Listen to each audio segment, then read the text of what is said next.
Frazier. Down goes Frazier. It's over the wall. It's a home run for Bucky Bench. Fumble. Giants have it.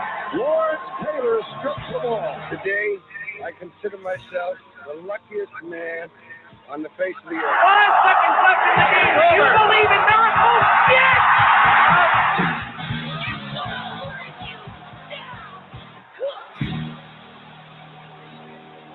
With the players. Come on, live, direct from hell. But hey, enough of my yakking. What do you say? Let's boogie. Yes, sir, and that is my cue to start the show. Welcome to another edition of Hard Rockin' Sports live this Thursday. Hi, atop Hard Rockin' Sports Studios in beautiful scenic Monroe, New Jersey. We are your 3-hour weekly get-together where we bring you all the biggest news from around the worlds of hard rock, heavy metal, and, of course, the wide world of sports. See my Donnie Trump? Donnie Trump's here. Okay, anyway. Guys, welcome to our special edition all football show, the 2020 NFL preview show. We do this every year. It's a little tough this year, I got to admit. I don't normally say that. I don't normally have a problem with doing the show. I love football. I'm a little down on football. So many you got the Minnesota Vikings are putting a scholarship together, the George Floyd scholarship. I'm a little, I don't know. This is a very tough offseason, folks. I heard today, this commercial and everybody it was this whole montage of different people go, Black Lives Matter, Black Lives Matter. Of course they do. It's got to be the dumbest thing I've ever heard. Of course Black Lives Matter. Of course. There's no reason to say it almost because it's dumb. But at this point, I just don't know how to deal with it. I love the game of football. I truly am torn because I don't want to watch. But we do this show, and part of this show is to talk about sports. The good, the bad, and the ugly. And I've not watched much baseball. I have to be honest with you. I've watched no hockey or basketball. To be honest, I followed it in the newspaper. Not even basketball. I refuse to follow basketball at all. And I'm torn with football. I'm praying that once kickoff goes on, that'll be a little easier to watch. But it's hard, guys. I have to admit, it is hard because it's just the rhetoric. It's just the rhetoric that I'm just tired. It's beat shit to death over the head. And I guess, guys, I'm going to be honest. It feels like they're trying to make you feel like everybody's racist, and we're not. As a society, we are not racist. Are there racist people? Absolutely. Of every color, creed, and nationality, there are racists, and there will always be racist in this country. Because we are a free-thinking society. And that's a shame to say, but that's what makes America great. Not that we're racist, not by a stretch, but that we're allowed to have our own thoughts and feelings. And if you have them, I don't agree with it, but that's what we're here for. That's what you're allowed to have. Your own thoughts and feelings. And there's no way to change that. Is this country systemically racist? Absolutely not. Name me the law in this country to this day that is a racist law that that prohibits someone, regardless of their color or nationality or their religious beliefs. There aren't any. Are there people, individuals? Absolutely. There are people who are racist, and we're never going to change their minds. So, again, let's get back to sports. I don't want to get to a political thing. I want to have some fun. But, yeah, it's a little tough, guys. I have to be honest with you tonight. But it's something I've done for 6 straight years. And I feel like the need to continue that is there. And the show's about hard rock, and it's about sports. I'm just praying that when I do watch, if it's bad and it's being pushed down my throat, then I will follow it in the newspaper and highlights and report that way. If they do like baseball now, baseball has basically wiped it all out. You don't see it, and it's not shoved down your throat any longer. So it's not too bad. Just baseball, just the way it's being played, and I'm just not. I just haven't caught my. It has not caught my attention. I'm following it, but I'm not being as diligent as I normally would. So, but we're going to talk football tonight. Lots to talk about. Well, first off, Jeff's running a little late. So if you don't know, Jeff's out there, but he's running a little late tonight. So I'm probably solo for the first half hour. So if you're out there, throw out some messages and I'm watching NFL share. I'll check the scores and I got you, Tony Gunn. I wholeheartedly agree with you. I wholeheartedly agree. It's tough, and I know this is tough for people, and I get it because I feel the same way. But it's it is what it is, and I'm going to do my best to have some fun with this show. And part of this show is to talk sports, and football is part of it. So I'm going to do my best, but I will be the same as everybody else. I will not watch it live if it's being shoved down my throat, and I'll just do highlights and newspapers. But again, tonight we'll talk about will people watch will the NFL and its sponsors and teams will they take a beating this year to get this message across, which everybody already knows. So they're just feeding us what we already know. But anyway, we'll get to that. We'll talk a little bit about the power rankings. We have Rafael Esparza, our betting guru. Go to mybookie.ag if you want to throw some bets on this year. Rafael is the head odds maker over there, so we'll have some fun with Rafael when he checks in about 8 o'clock. Colin Kaepernick has reared his ugly head in a video game. That's right. Madden 2021 has brought back Colin Kaepernick for the game. You can basically take Colin Kaepernick and put him anywhere you want. So you can put him on the bench because that's where he was when he was playing. So by all means, if they want to glorify, and I've even heard stuff that they're proposing Colin Kaepernick for the NFL Hall of Fame. I'll tell you this, guys, officially, if Colin Kaepernick gets into the NFL Hall of Fame, I will be completely done with the NFL.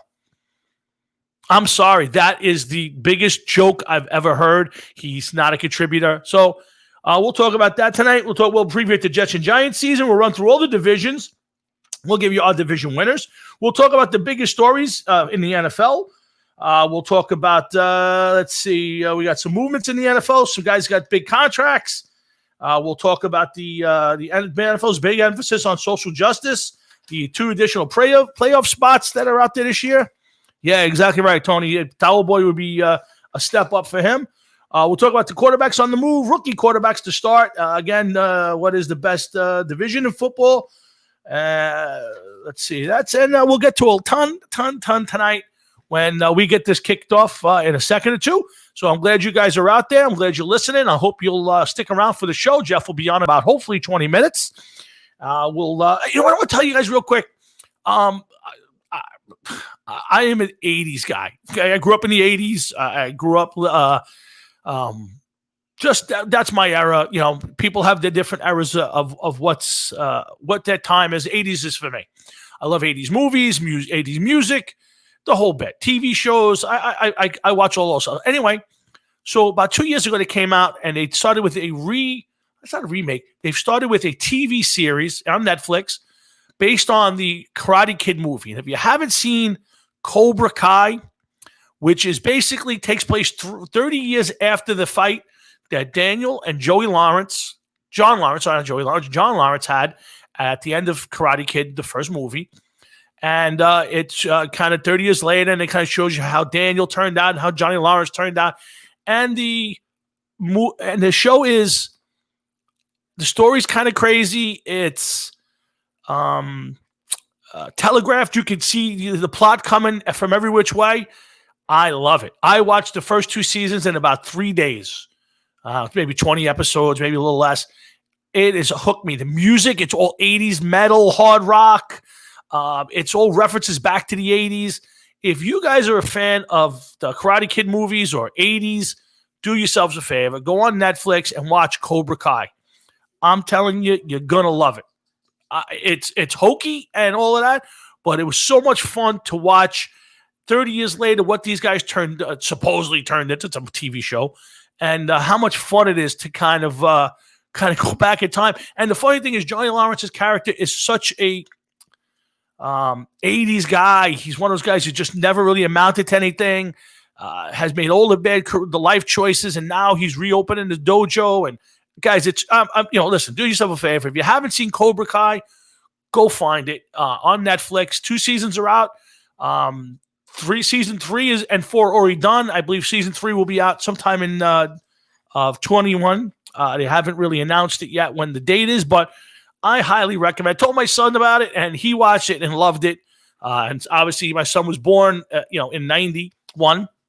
So, it's not necessarily in his wheelhouse, but he really enjoyed it. And in fact, he's been binge watching it the last 2 or 3 days. So, I don't really recommend too many things, but Cobra Kai, I just thoroughly enjoyed. So make sure you get out there and find it, and let me know what you guys think when you watch it. So, good, let's get to it. Let's have some fun with the NFL. So again, guys, let's talk about it. Who's going to watch? Now, I know there's a ton of people on my Facebook, through social media, all saying, hey, we're not watching the NFL. They're hypocrites. And I agree with you. The one guy I've never really been a fan of is Drew Brees. I was when he was in college at Purdue. When he came to the NFL, I liked him. I rooted for him when he wasn't playing the Giants. And then he kind of ramped the score in the Giant game. And from that point on, this has got to be 8 years ago. I've had I'd want to hit him in the head with a pipe if I could. Not that I actually would, but I'm just saying I would want to because I hate his guts now. For a very brief period, I thought he stood up for what he believed, which was he didn't want to kneel for the anthem. He said, I don't understand it. I don't agree with it. And he was a guy who was a voice just saying what most people want to say. But unfortunately, most guys in the NFL are not going to step up and disagree or go against the grain because they have to stay in the locker room. And I get that. So keep your opinion to yourself, and I'm okay with it. But he came out, he made his bones. He said, listen, I don't agree with it. I think people should stand. I have family. And then the backlash came, and he folded. And not only did he fold, but now he's putting people's names on his helmet. And this is the hypocrisy of the NFL, and this is why it's so difficult. So I asked myself this, come Sunday, mid-November, it's one of those days where it's cool out, there's nothing to do, and you're sitting in your house. Are most people going to flip on the Jet game, the Giant game, the game of the week, the Sunday night game? And I had to believe that most people will. Now, I think a lot of it's going to depend on your team. If you're a Jet fan and you're hating the NFL, but all of a sudden you look up and they're 5-1, you're going to get the itch to turn it on. You'll make an excuse. You'll go, I'll turn it on after kickoff, or I'll wait till this, or I'll watch it with the volume off. And again, I might do that myself. If your team sucks, which the local teams could this year, I think a lot of people will boycott because most people, not everybody obviously, but most people do not watch a random football game. A lot of people will watch maybe a big game, like this week you have opening night, Saints, open afternoon, Saints, Buccaneers. A lot of people, if you're a football fan, will watch that game. But unless it's your team, if you're especially locals, Giants, most people will not watch 3 football games in a day. They're going to watch their team, at least on a regular basis. That's not to say you're home on a Sunday or a Monday night and you flip on a game and maybe catches your attention. So again, I think I know a lot of people want to kind of bail on the season, and I think a lot of people will. If you're a casual fan, maybe you're not a big rooter of your team. Guys like my friend Louis Pica. I mean, Louis is a diehard Giant fan out there in the middle of winter, freezing. They're got 2 wins, but Louis not going to miss a game. He's going to be, and I know Louis don't want to watch, but I think inside of him, it's almost to the point where it's part of who he is. It's something that he did with his dad. I know that he talks to his uncle after every game, and they kind of go through the game together. So I think for a guy like Louis, myself, we watch. Now, Jeff is a casual fan. Jeff loves the game of football, but he's not a diehard, I got to watch every week guy.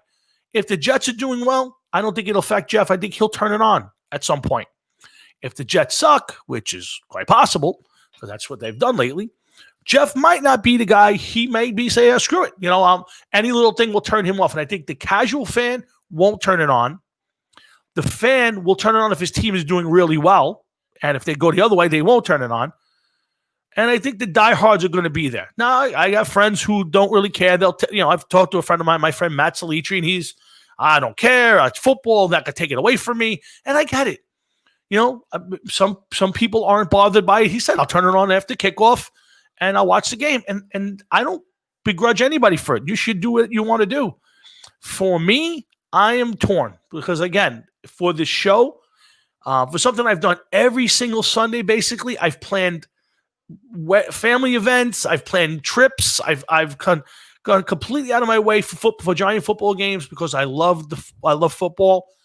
It'll be very difficult for me. But if they jam this down our throat, if after every play I have to hear a social justice message, I will turn it off. I will not watch. Or I will turn on the radio and listen to the radio while the video's on the screen, the TV's on.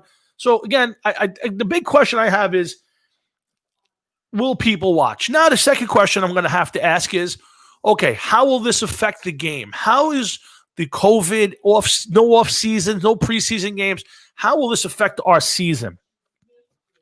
That's remains to be seen. Now, the last few years since the CBA was done, most people will say, as a football purist, will tell you that the football quality the first month of the season is bad. Lots of penalties, too many injuries. This is, to me, because teams don't practice. Teams are not hitting. Guys are not in football condition until after 3 or 4 games. And I think it's sad. Now, I know that's part of the CBA, and it's the weakening of our society. It's that whole thing.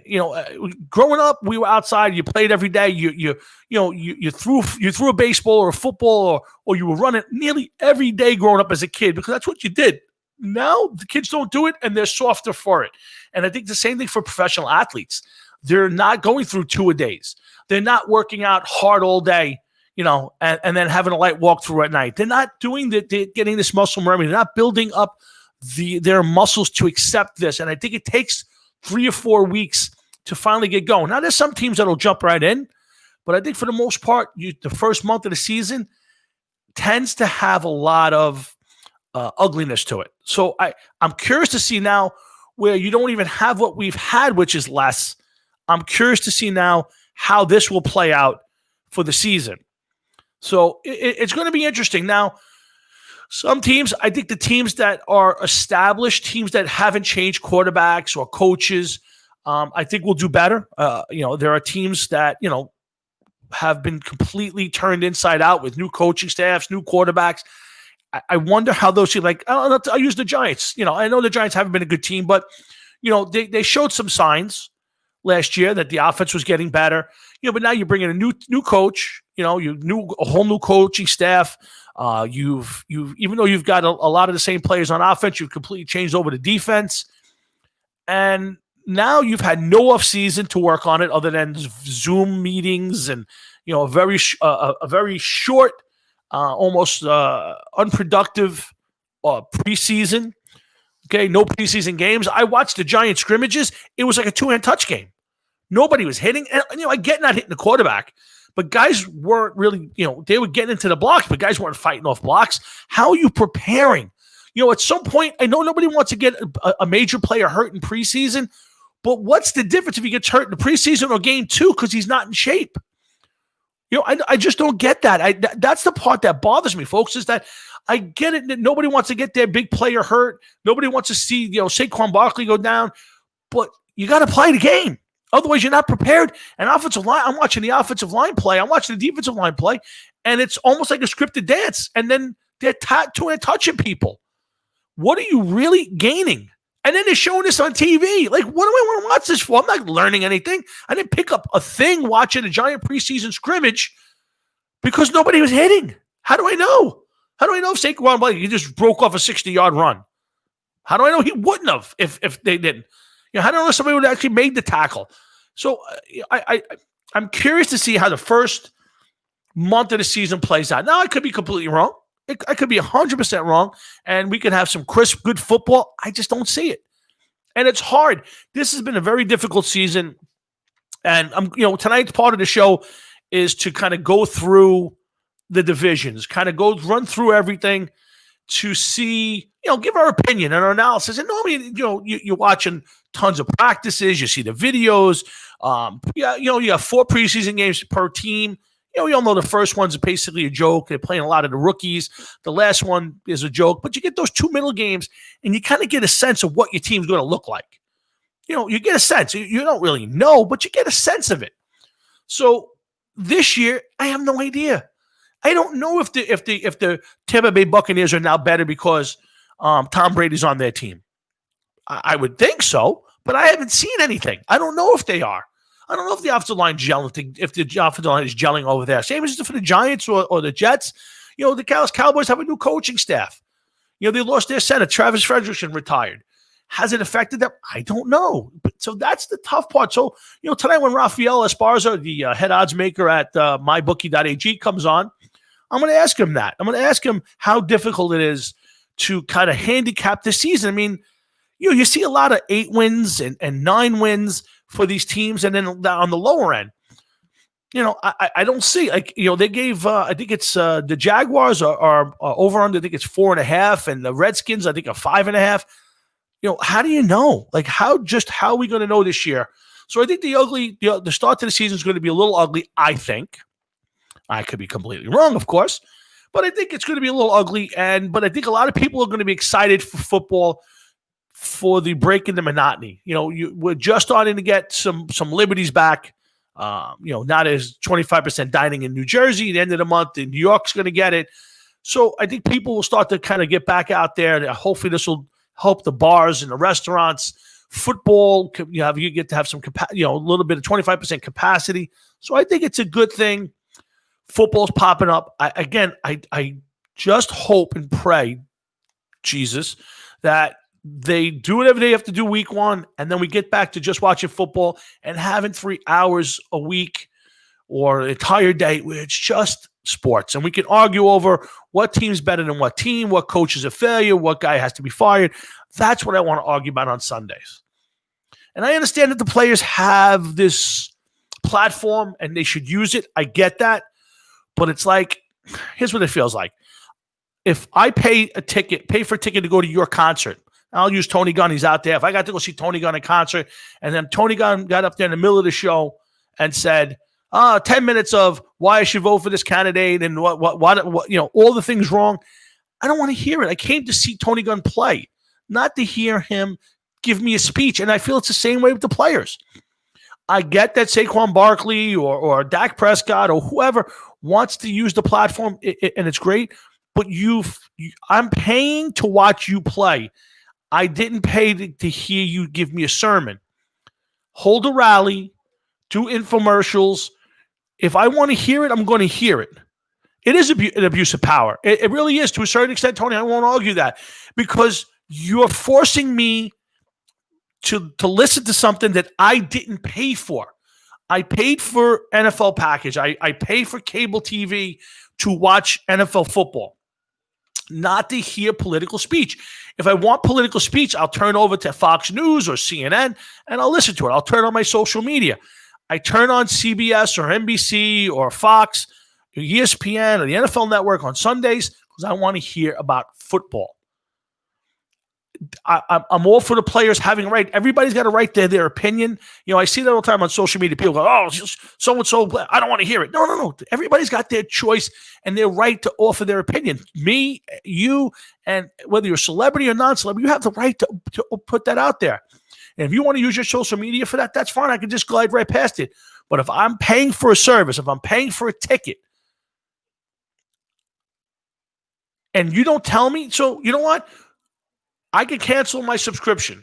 I cannot turn it on. Whatever I want to do. But if I'm paying for something that's football, I don't want my politics mixed in. That's not fair.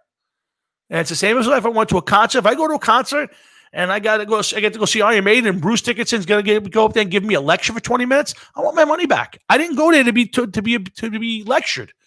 I came here to be entertained. And that's my problem with the whole thing.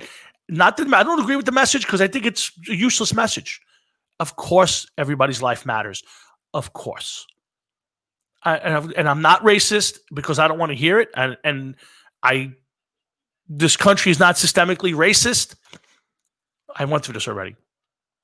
But I don't need the NFL players every Sunday to beat me over the head with it. I'm sorry. I don't need it.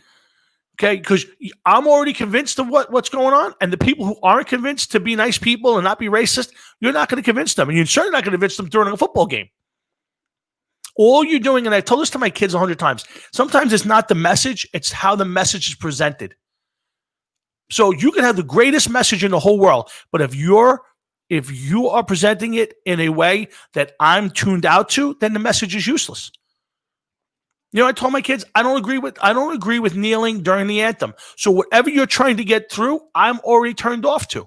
So why tune out 50% of the people? See, with this social justice message, you're trying to convince people like myself, or let's say people who are on the fence about how to do something. You're trying to get them, but what you're doing is you're turning them off because you're presenting it in a way that you're beating them over the head, so people just aren't listening. And here's the other thing. What's the message? Okay, so we want to make a change. What's the change? What are you exactly trying to change? Because what the message you're getting is it doesn't need to be changed. We already know it. So what is the end result of what you're trying to get people to change to? That's the part I haven't heard yet. Okay, we want to make a change. What's the change? Well, we don't want you to be racist. Okay, I'm not. All right, we're good. What is the change? That's the question of this message. And all you're doing is tuning people out. People are not listening because they don't want to be beaten over the head with it. And they don't want to be told that they're racist or that they are the problem, because people generally are not the problem. So again, I don't know how this is going to go down.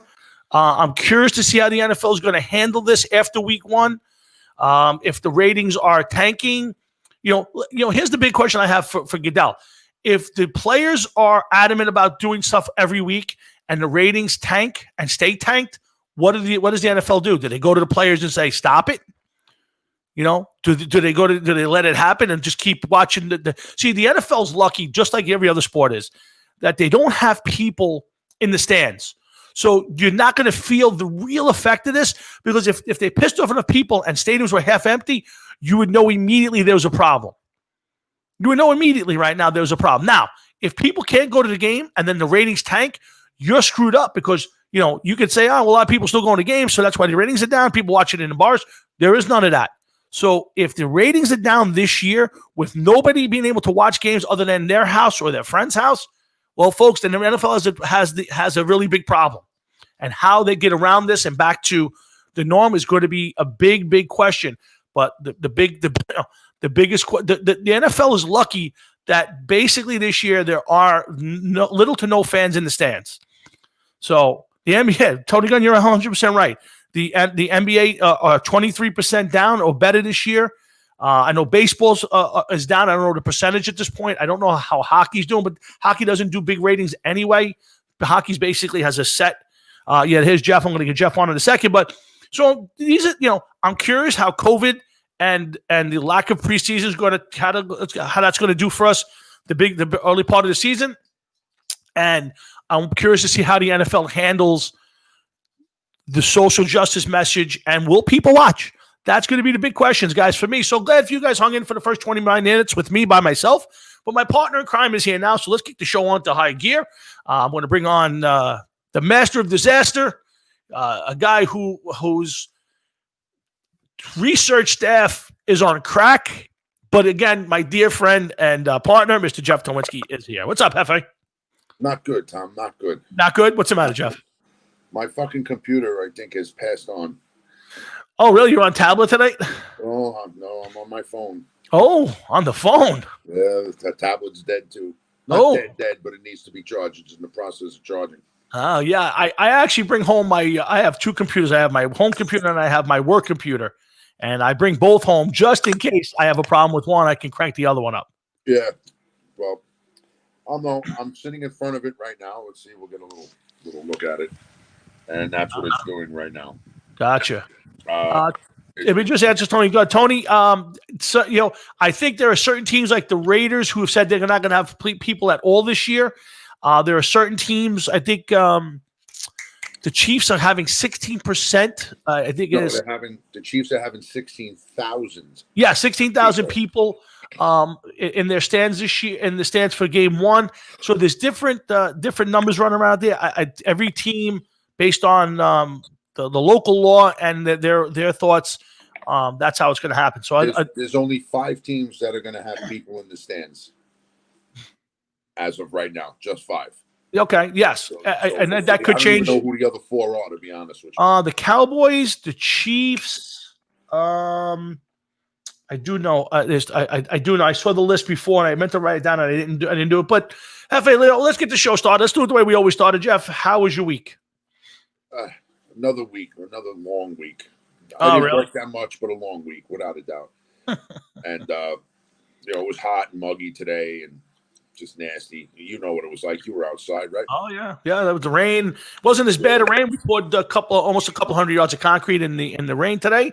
But that was a good day for me. I got out at a decent time, got home. And, Jeff, normally, and I want to pick my dad up in a minute, but, Jeff, normally I am so pumped up for the show. I am. I just love this show because it's you and me. We talk football all night. We don't have to worry about any other stories. We could just go for 2 hours, 3 hours and just talk sports, talk football. And I'm a little, I know you missed the beginning of the show, but, my conundrum is I love the NFL. I'm praying that I'm not going to be beaten over the head with the thing with the social justice messaging. So my question to you is, will people watch the NFL, Jeff? My theory was if your team's playing well, you're going to watch. If you're a casual fan, you're not going to watch if you're upset with this. And I think the diehard fan is going to watch no matter what happens. Do you think people will watch this year? I think people are going to watch it just to see just how much it slipped away. I think it's a matter of how long do they stay with it. But I think that it's going to get some attention. There are some storylines, as always, that you got to think about, that you need to think about, take into consideration. And, we'll get into those later on in the night. Yeah. But I think that I think people are going to watch it simply because you could turn off the beginning of the game. You don't have to watch all of this, the beginning of the game, but there's going to be names on jerseys and names on field, slogans on the field and everything else that just have no right to be there. Let's be honest. Respect is something that's earned. It's not just given. 100%. Okay. All of a sudden we are giving respect to some that do not fully deserve it. Agreed. And they were given hero statuses, and it's just not right. It's just not fair to those that really laid their lives on the line, and should be the ones that are given hero statuses. We never lame any slogans or any parts of the field for law enforcement or fire department or emergency response people. Soldiers. We're going to do it for people like Drew Brees. I was very upset to see that he was wearing that guy's name on the helmet. Like, you got to be kidding me. Just a couple of weeks ago, you took a stand, and now you bent over backwards to change your stand. Yeah. Okay. When you could have still have kept your stance. Now, how much money does Drew Brees have after playing in the NFL all of these years? Even if the Saints cut you, you know what? You turn around and say, fuck you. I ain't going to play for this organization anyway. I'll go play arena football or play up in Canada if I want to play another year. And they'll take me in a heartbeat. But this is the way that I feel. I'm not going to change the way that I feel. And he did. He did. And that's pretty sad. That's pretty sad. I think Drew Brees' thought process is not the NFL season. I think it's his career after. I think Drew Brees was afraid he'd lose his contract, I think, with NBC. To broadcast games. I think that's what his fear was, if you want to ask my opinion. But go on. But I think, Jeff, going back to your early part of that is my biggest question before we pick up my dad is, what happens in the NFL is if week 1, week 2, that we're getting all these stuff, the names on the jerseys and the video poems by the players and people aren't watching anymore. How does the NFL go to the players and say, hey, we got to ask you to stop? They don't. So they're in too deep right now. But isn't that suicide though, Jeff? If you're the NFL, isn't that suicide? Yes, but you want to know something? There's still going to be people that are going to watch everything that happens. They're going to watch every part of this, it's still going to happen.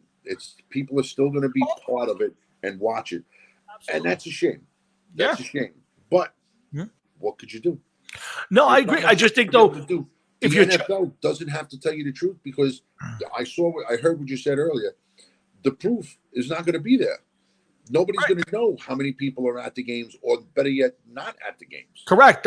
That's why I think they're lucky. But Jeff, if you turn on and see the NFL every few years they go out there and they try to get more money out of the networks to broadcast their games. If you're going out there saying, well, we used to have 10 million people watch every Sunday, now we only have 4 million. Your TV contracts are not going to be the same, and the players, they benefit from that. The salary cap is based on attendance money, TV money. So all of a sudden, if the salary cap went from 180 million to 140 million, that means the players are making less money. So at what point do the players go, oh, wait a second, is this suicide for the NFL and the players if they don't pay attention to what the fans don't want to hear? You would think that it would be, but to me, here's the thing too that you got to think about, Tom. We've seen players go from Super Bowl contenders and go to play on teams that are 1-15, 2-14 over the course of the years, because the almighty dollar dictated where they went. Absolutely. Now, let's just say any average player, Joe Blow, okay, say he signed a contract last year for $25 million. His team is on the hook for $25 million. There's nothing that they could do to get rid of him or cut him, because if they did, the salary cap ramifications would be suicide. Right. Okay? He knows this. Now they come to him and they're like, listen, they lowered the cap. We can't afford this. We're not going to be able to. And he just goes, no, I'm going to get paid. That's the contract that I agreed to. This is what you agreed to pay me. I really don't care what you're doing. I'm here for the money. Now, we lost Jeff, I think. Jeff's gone. Oh, there he is, back again. Most people would turn around and say that, okay, let me do what I got to do to help the team. Yep. But a lot of these guys, they're not going to care. And I it agree. doesn't matter to them, because they're going to say, you know what? My contract is already signed. Why do I have to change my contract? But that's what happens to veterans, Jeff, when all of a sudden the salary cap's lower and you're a veteran or you're a 7-8 year guy and you're making X amount of dollars and you're going to get cut because they can't afford you anymore. So it affects, and it's going to affect the players, the owners, the sponsors. So again, it may never come to it, but I'm just curious to see if the ratings are tanking the first couple weeks, if the NFL and the players kind of dial it back a notch, or if they're going to drive this through for the season. I don't know. I think it's curious to see how it goes. And Jeff, just so you know, I don't know if you saw it today, but the Minnesota Vikings started a scholarship in the name of George Floyd. Yes, I did. And just so that you know, I'm my computer seems to be coming back on, so that's why I'm not paying attention right now. Okay. Yes, I did see that. It's unbelievable. Yeah.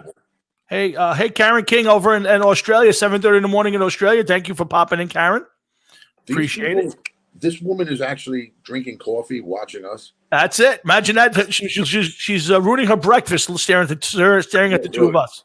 Ask her if her eggs look like Jesus. Let's get my dad on. Let's see what he has to say. We got Rafael Esparza coming up in a few minutes. Jeff and I are going to run through the league at some point, kind of give our analysis on all the divisions and the teams. We'll break down the Jets and Giants, and I'll let you guys know that Jeff's been on crack. Jeff's been on crack all week with his Giant analysis, but we'll let him get it in. Don't worry. Listen, don't worry. I have plenty of shit for you, man. I'm just going to say this one thing. Go ahead. They suck.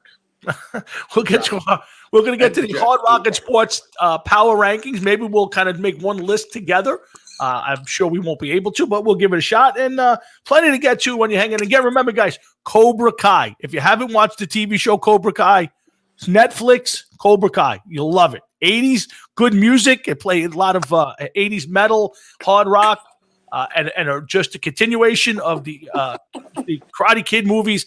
I'm telling you, Cobra Kai, if you haven't watched it, take a minute and binge watch it. I did. It's amazing. Let me ask you something, Tom. Yeah. You're watching Cobra Kai. Yes. And I mean, I know nothing about this other than Ralph Macchio fought Cobra Kai or something, Mhm. and it looks like the computer is coming back.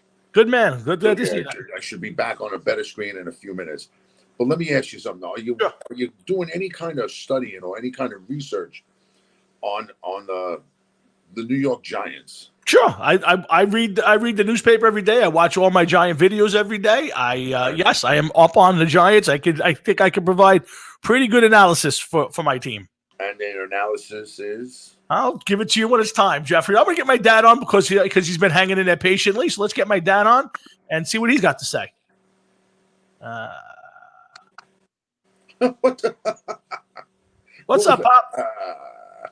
Hey, what's up, Tom? What's up, Jeff? How are you? How you doing, Mr. Florio? I'm very good. Yeah, I listen to you guys, and I don't think any kind of protest, nothing that they do is going to affect the football. They're going to keep doing it because the squeaky wheel, it gets oiled. Sure. Okay, people are out there burning things down. Those are the ones that are going to get it.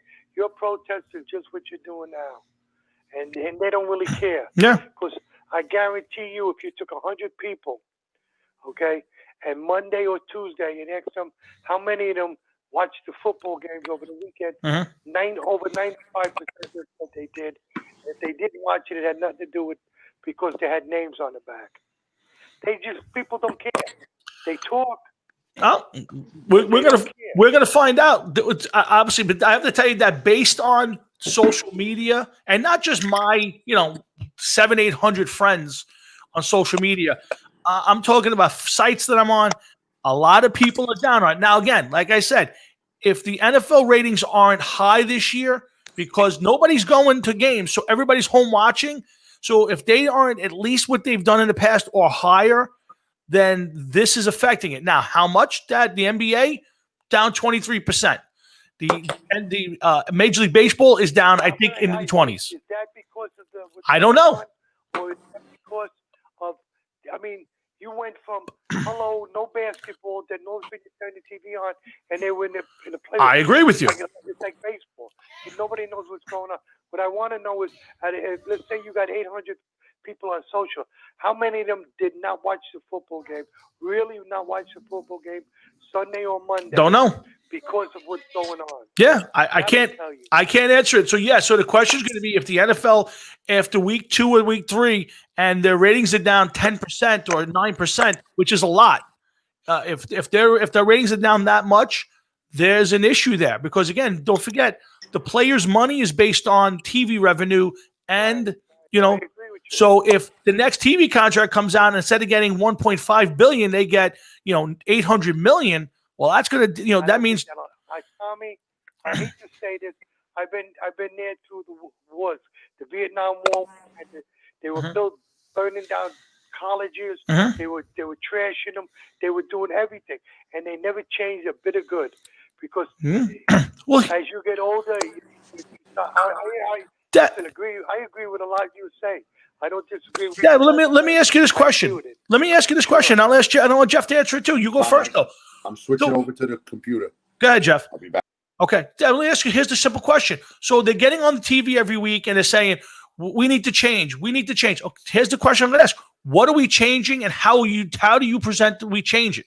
That's the question. They're saying it. But the problem how? Is they're not going to change it. Exactly. What happened with the police?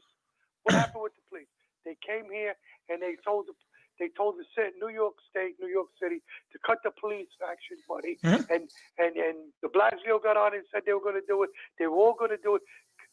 2-3 months later, they still haven't done it, and they're not going to do it. They're not going. This is all powder talk. I'm not garbage talk. I'm not disagreeing, but that's the point. Here's the thing: you're getting on TV and you're telling your audience you're a bunch of racist people and we need to change it. And I'm going, I'm not racist. And I'm saying, okay, but what do you want to change? Well, we don't want black people hunted down in the street and killed. Okay, we're all for that. And where is it happening? That's the part I don't understand. Forget the stats on it.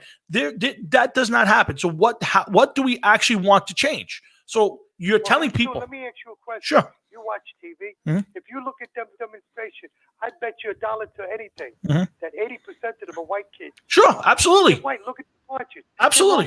And look at all the breaking of the windows. Yeah. I will grant you there has been where they've been going in and stealing computers. Oh, absolutely. TVs. That's no doubt. But if you look at the real hardcore demonstration, they're all white kids. They're all white college kids. They're all yuppies. What we used to call yuppies. Yeah, I'm with you. So all I'm saying is, if you're the NFL and you want to get a message across, I'm with you. Okay, what's the message other than this country is systemically racist, which it's not. There is you can sit there for 2 days on Google. You can't find one law in this country that is a racist law. Those are gone. So you can't change individuals.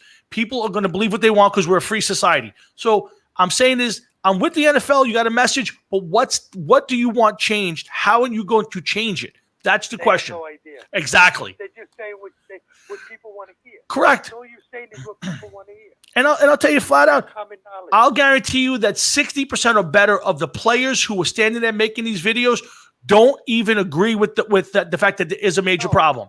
No. But they can't afford to say that they don't agree. Let me tell you something. They agree.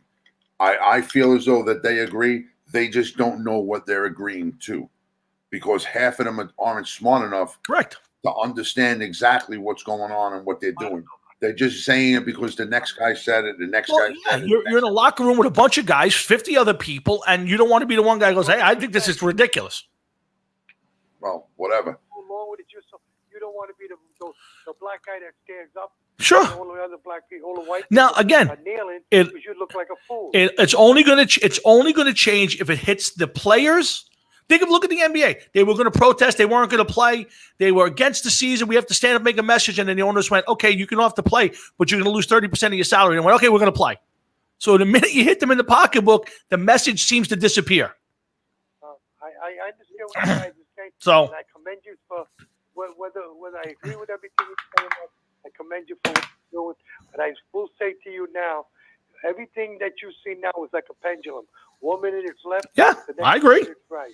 I can guarantee you, like Christmas, already after Christmas, 99% of this will be dead. I agree. Because of the cold weather, you won't see them out on the street. They won't be doing any picketing.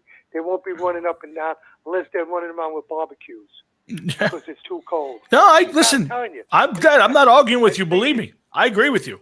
I agree. So, but I mean, I hope for the health it is, but it's just you can't do nothing about it. This is Nope. what human nature is. Yeah. People want something. They went out in the street, they start screaming about it. And instead of the politician who's 99.9% of them are yeah, shitheads, yeah. Well, okay? And they'll tell you anything you want to hear. absolutely. What's going to happen? But I guarantee you, come to that first cold. It's like the first frost that kills the flowers. That's going to kill the rallies. Same thing. And I guarantee it's going to happen. Because nothing was worse. And you remember, Tommy, you were a little kid, but you remember, Jeff would remember. I mean, there were colleges, Pace College. They were going in there, beating the crap out of those kids, throwing them down staircases. They were burning. They were attacking Columbia, the college. They were doing everything they could, blowing bombs up and everything. Where are they now? They're down on Wall Street. They're down in all the big houses now. I Yeah. have to say it, but that's just, Listen, I'm not arguing any. I'm not going to argue that. Again, I think this will all go away at some point. I think it'll be after the elections, and like you said, once it gets cold out, I think a lot of this stuff goes away. But right now, you know, like you said, we're trying to keep it to the sports end of it, and like we've been talking about. I just wonder how this will affect the league, and then, well, if the ratings tank, if people are true to their word and they don't watch the games, you know, will the NFL and the players find a way to kind of dial it back? We'll see tonight. Yeah. It'll be a real good game. Yeah. What is it? Texas and Yeah. Kansas City. Yeah. So it should be very good. All right, I'm going to let you. I know you got other people. All right. Well, hey, Pop, listen, I'll see you tomorrow, but happy anniversary to you and Mom. Enjoy yourself. Enjoy yourself tomorrow, and I'll see you tomorrow after. Come back rich. Yeah, it would be nice. It would be nice. Take care, Jeff. You too. See you later, Mr. Floro. Happy anniversary, man. Thank you very much. So, Jeff, so let's get to some football, Jeff. Right now, you know, I think it's time to get in there and have some fun. Guys, Hard Rocket Sports. If you want to call in, 347-826-9934 is the number. If you want to participate, we got plenty to do. Check out hardrockandsports.com. Go to our obviously go to our website, hardrockandsports.com. Go to our YouTube page. Make sure you subscribe. Jeff's off screen for a minute, but looks like he's got his computer working, so we'll get to the whole thing tonight. Thank God I got that thing working. It's you know what it is? It's a little old. And last night I was doing something on the computer with my wife, and an update came up. Yeah. So by accident, I clicked the update. Right. But I didn't think that it went in, and I was like, okay, everything is fine. Because at this point in time, I'm afraid to do any updates because I don't know what the computer can handle. And it handles just what I need right now. It plays music, and it gets me online. You know what I mean? So all of a sudden, there was an issue. And I put it on, and it was taking forever. It didn't do its usual thing when I first put it on. And I went downstairs to eat, and I didn't hear it. So I was like, it'll be all right. And next thing you know, bang, we have problems, Houston. But it looks like it's back on. So, Well, it's good to see. I'm glad it's working for you. Oh, look who it is. It's Dougie Boy. Hey, Doug. Doug was invited on tonight, but he was a little busy. He works, I think, at this point. So, Doug, it's opening day in the NFL. We're going to get to some stuff. Jeff, what do you want to do? We got about 10 minutes before Raphael joins us. I don't want to get to the Jets and Giants till after that. Let's do some of the biggest stories that's going on out there. How's that? Do some big whatever you got, man. Yeah, because we're going to do power rankings, but we need a few minutes for that. We got division winners. Let's see. Jeff, let's run through it kind of quick. Jeff, what will the first month of the NFL season look like in your opinion? Slop. Total slop. It's going to be a beyond total slop, man. Yeah, you know what I really consider, Jeff? I think there's been, I want to say 11 or 21 NFL officials who have opted out. So not only do you have new rookies and teams with new quarterbacks and new coaching staffs with no offseason, we got a whole bunch of new NFL officials who have not worked out this summer. I think it's going to be it could be potentially a kind of a crazy start to the season, don't you think? Oh, without a doubt, man. Without a doubt. Think about what you're saying. If something happens, now I didn't even know about new officials. You have new officials playing out on the field trying to do this. That they have to get up to game speed. Rookies have to get up to game speed. Regular players that play figure 1.5 full games in the preseason out of the 4 are not getting any repetition, hardly any practice, and now they're going to be right out on the field. So you got to figure. I'm going out on a limb and saying you're not going to get good NFL games and speed up to almost when you get into the double digits, week 10 plus. That's what I feel. Oh yeah, listen, I think it's the last few years, Jeff, since they've kind of dialed back the training camps and how much work teams are getting in the offseason, the play in the first few weeks has been a little spotty. I think this year it's worse. I think this year it's going to be worse. Now again, it may not translate onto the field. I don't know. The question I have is, go ahead. It's definitely gonna. Yeah, definitely gonna. Now I wonder, I know you haven't watched much baseball, if any. I have not watched a ton of baseball. I have to admit, there is a difference watching these games with no fans in the stands. The announcer's not on site. It's definitely different. I watched the Giants scrimmage. I've watched a couple other scrimmages NFL Pocket had, and I want it's definitely a different feel to the game. The crowd isn't there. The lack of crowd noise. Sometimes like you go to a home game and you're way ahead, and all of a sudden the announcers are going, "Oh, the crowd's been silenced." I think the home field advantage has been kind of wiped out, Jeff, in some places. Like Kansas City and Seattle, where the crowd is huge. Of course, dude. This is going to be like watching. If you remember years ago, and I remember it used to be on Channel 11 here in Staten Island. It used to be New Rochelle versus somebody else. Iona Prep every Thanksgiving. I think it was. It was a high school football game. Mm-hmm. Sure.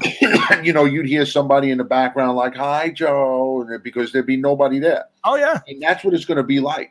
Oh yeah. Well, if you ever watch, must be rough. It must be like watching the Little League World Series, and now football is going to be even worse. And I read that they are allowed to pipe in crowd noise. Yes. on a couple different levels, Mhm. they're allowed to do it. Yeah. When appropriate. You know, and it's funny because it's one of my stories is, the Jets are actually allowed to do the JETS Jets chant. A couple different teams are allowed to do their chants. Yeah, and I got to be honest with you. Like, if you're a Jet player, like, does that even I don't know if that normally pumps you up, but I would think if you're a Jet player and in the middle of the game, the entire stadium is just losing its mind and they're JETS in it, I think you get pumped up. But if you're a player on the field and you hear JETS and you look around and there's not a soul there, I got to feel it doesn't mean shit to you, no? Yeah, it may be a couple guys doing the YMCA up on the upper level. They're like sweeping out the stands or whatever, Yeah, it's scraping bird shit off the fucking bleachers. Yeah, I don't know. I don't know how that's going to feel, but I just watching the the scrimmage games on TV in the stadiums, it's definitely lacking, and I really believe that, especially on like a Monday night game, or where you're used to kind of seeing the big crowds and it's everybody's attention's on it. Curious to see how it's going to play out. Again, here's what it comes down to, Jeff. I think if you're a Giant fan or a Jet fan or a Dolphin fan, and your team is playing well, you don't care if there's 3 people there or 3 million people. You're going to be happy and watch. If your team sucks, you ain't going to watch, regardless if anybody's there and they're not. And I think that's the bottom line. Well, you know what? You got to see, Tom. It's gonna take some time for everybody to get used to this. And second of all, you know what? A lot of games that happen throughout the season are made bigger by the places that they play. Oh, 100%. Seattle. Sure. Sometimes the games are made bigger, like a Colts Steelers game. Maybe it wasn't as big as it once was a few years back, or the Steelers Patriots. Mm-hmm. So certain games fed off of the crowd that was especially a rivalry game, Jeff. Especially if you're a Bronco fan and your team's playing in Kansas City, that's a huge game, and it's in that loud stadium. I think you're right. That's where it kind of gets affected. Yeah, without a doubt, because it's going to be like that. Maybe sometimes helps the home team.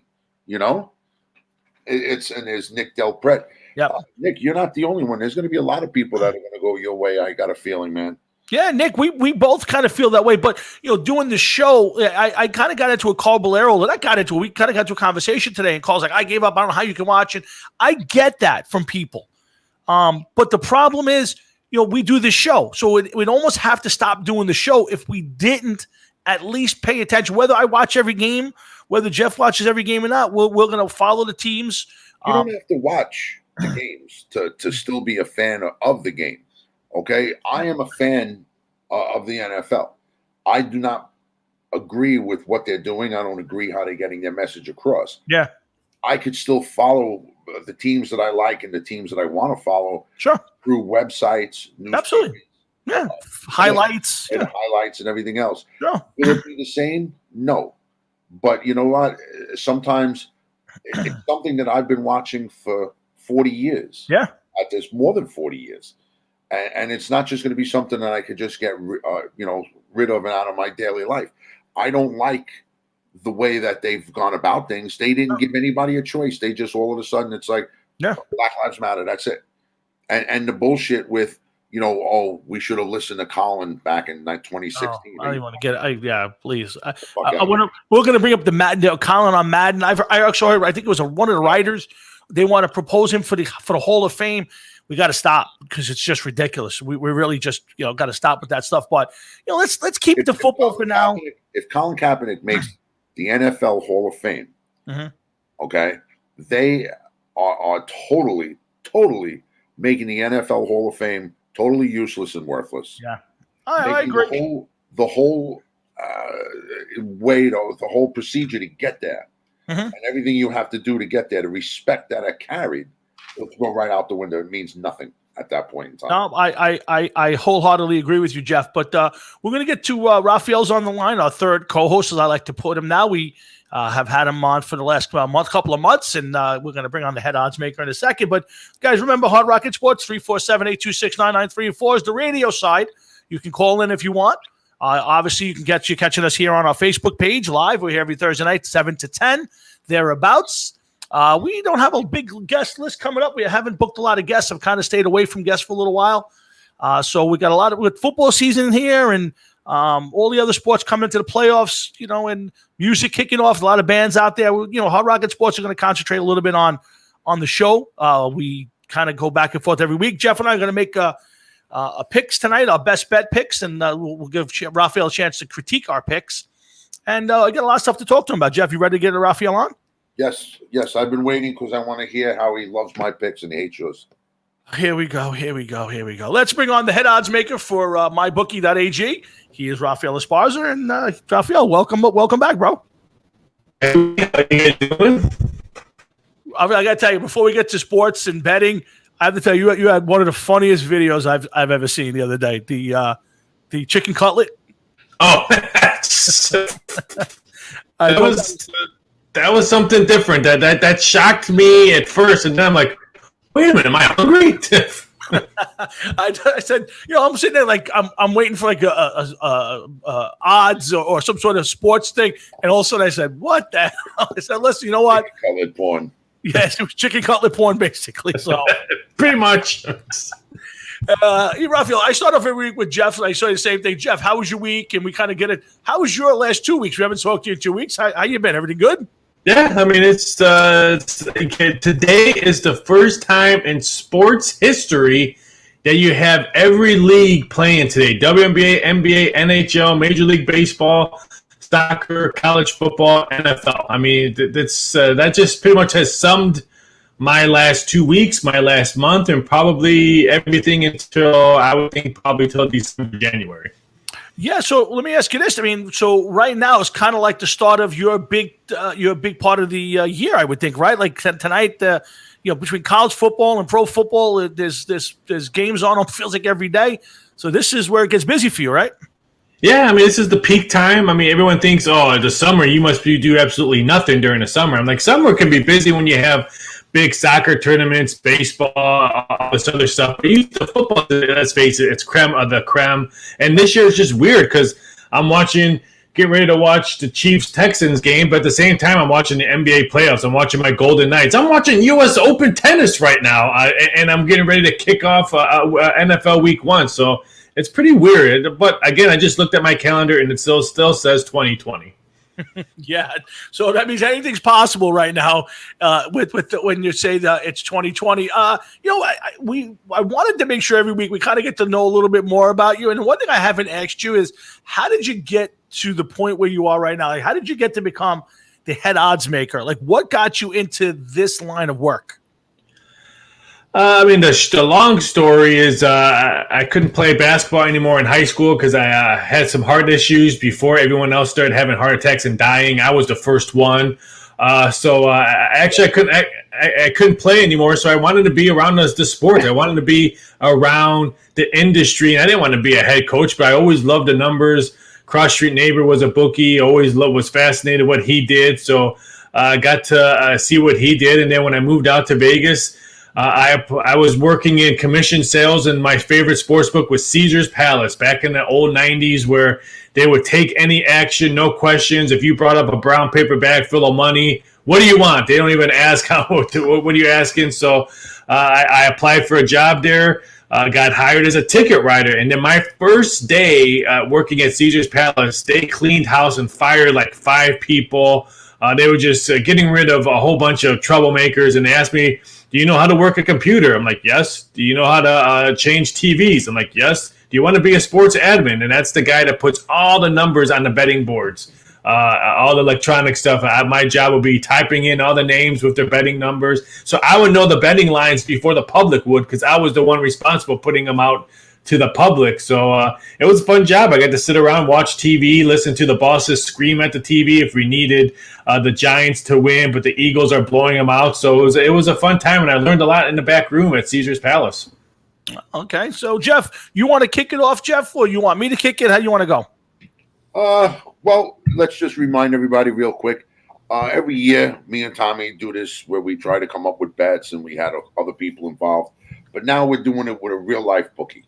And we want to see, in Raphael's opinion, who's actually laying down the best bet, who's having the best season, and who's the better guesser. Procon- I'm not even going to say odds maker because that would be, not do justice to Raphael. So we want to give you our best pick of the week, and you critique it for us and see who do you think is going to come out ahead. All right, that sounds like a plan. I have no bias, so I do take gifts. If you want me to pick a side and stuff like that, I do accept gifts and cash. So yeah, I'm game. Well, let's hope your integrity is good because you're selling your website. So let's hope your integrity is better than that. We're not putting me anything past Jeff. Up for that, man. You don't want to say certain things where it's being recorded, man. Lots to talk about. So, Jeff, I'll let you. You want to go first? I'll let you give your pick first, and then I'll give mine. And I'm going to keep track of all the picks so we can see who's doing better. Actual. And I'm going to ask Raphael to not comment on the pick. So, do you want him to comment on each one, or? Let's make our picks, and then he can critique both of them. How's that? Okay, I'm going to take the Steelers with the given 6 or over the Giants simply because the Giants secondary is hurting. Roethlisberger is coming back after missing all of last season. I think that it's as sloppy as the game is going to be. The Giants defense is hurting. I think it's going to be a big thing, and it's going to give Roethlisberger the chance to air it out a little bit against a weaker defense. And I think actually that the Steelers are going to destroy the Giants. I think they're going to beat them by double digits. You go ahead, shake your head all you want, Mr. Bobblehead, but when we're done, you'll see. So I'm going with the Steelers, giving the 6 to the Giants. That's my pick. All right, I want to make it simple and easy. The easy thing for me to do would be to pick the Giants here, but I'm not going to. I'm going with, I think, is the lock of the week, which is, to me, the Colts, given 7.5 to the depleted and tanking Jacksonville Jaguars. I can't see Jacksonville putting any sort of a real team on the field based on what they've done the last month or a couple of months, giving away basically everybody. And I think there's a lot to be proven over in Indianapolis. I think that Frank Reich, the quarterback guru himself, will have Phillip Rivers playing at a high level early. And I think that's a double-digit win for the Colts. On the road, but it's still a big win, I think, for the Colts. That's my pick. Colts given 7.5 to the Jaguars. Now, Raphael, before you say anything, Tom, I want to be able to critique, and you critique my pick when he's done, because I could get 3 homeless people that are blind to beat the fucking Jaguars. You've got to be kidding me. And call it the lock of the week. That is so the best bet. That's bullshit. That's bullshit. Raphael, listen, you're a professional. Should I take the gamble on a weaker bet or take the guarantee? If you're a betting man, and you are, do you go, I don't want to pick that because it's too easy? Come on, Raphael, please tell the guy how that works. Well, there's for 2 things that I don't like about that pick of Jacksonville and the Jacksonville fade pick. A, the public's all over fading the Jacksonville Jaguars, the Colts. And last year we saw the Miami Dolphins thinking they were going to tank it. And you know what they did? They covered a lot of games and they played really, really good football because they had nothing to lose. And your first sentence you said before you announced your pick, us gamblers and us odds makers and in our industry, you never say one word. Never. You use the L word. You said lock. You never, ever use the word L when it comes to sports gambling. So maybe Jacksonville wins by double digits now because you jinxed yourself using the L word. I put the bullet on myself. I mushed it. I'm trying to see. I don't see no handprints because he just slapped you out of the box, bitch. Wow. All right. We'll see on Sunday. Now, if you could critique my pick, go ahead. That would be nice. Let's hear about mine. The only thing I don't like about that pick is here's another heavy bet team. Probably the 2 biggest tickets written is the Pittsburgh Steelers on Monday night and the Indianapolis Colts against Jacksonville Jaguars. We're getting so much 2-team teasers on both of them together, parlays on that. And I know the Giants defense is depleted, and you picked the right move. I mean, this number opened up Pittsburgh minus 3.5 over the summer. So that was so now it moved almost 3 full points. This game will be Pittsburgh Steelers minus 7 by kickoff. I can guarantee you because the public's going to be all that. So he actually puts a better play, just a better number. I think that Colts number will probably move against Jacksonville. I think we get Jacksonville money on Sunday. But for what he released, he picked a better number because I can guarantee you Monday Night Football, the first game on Monday, that Pittsburgh Steelers number will be -7.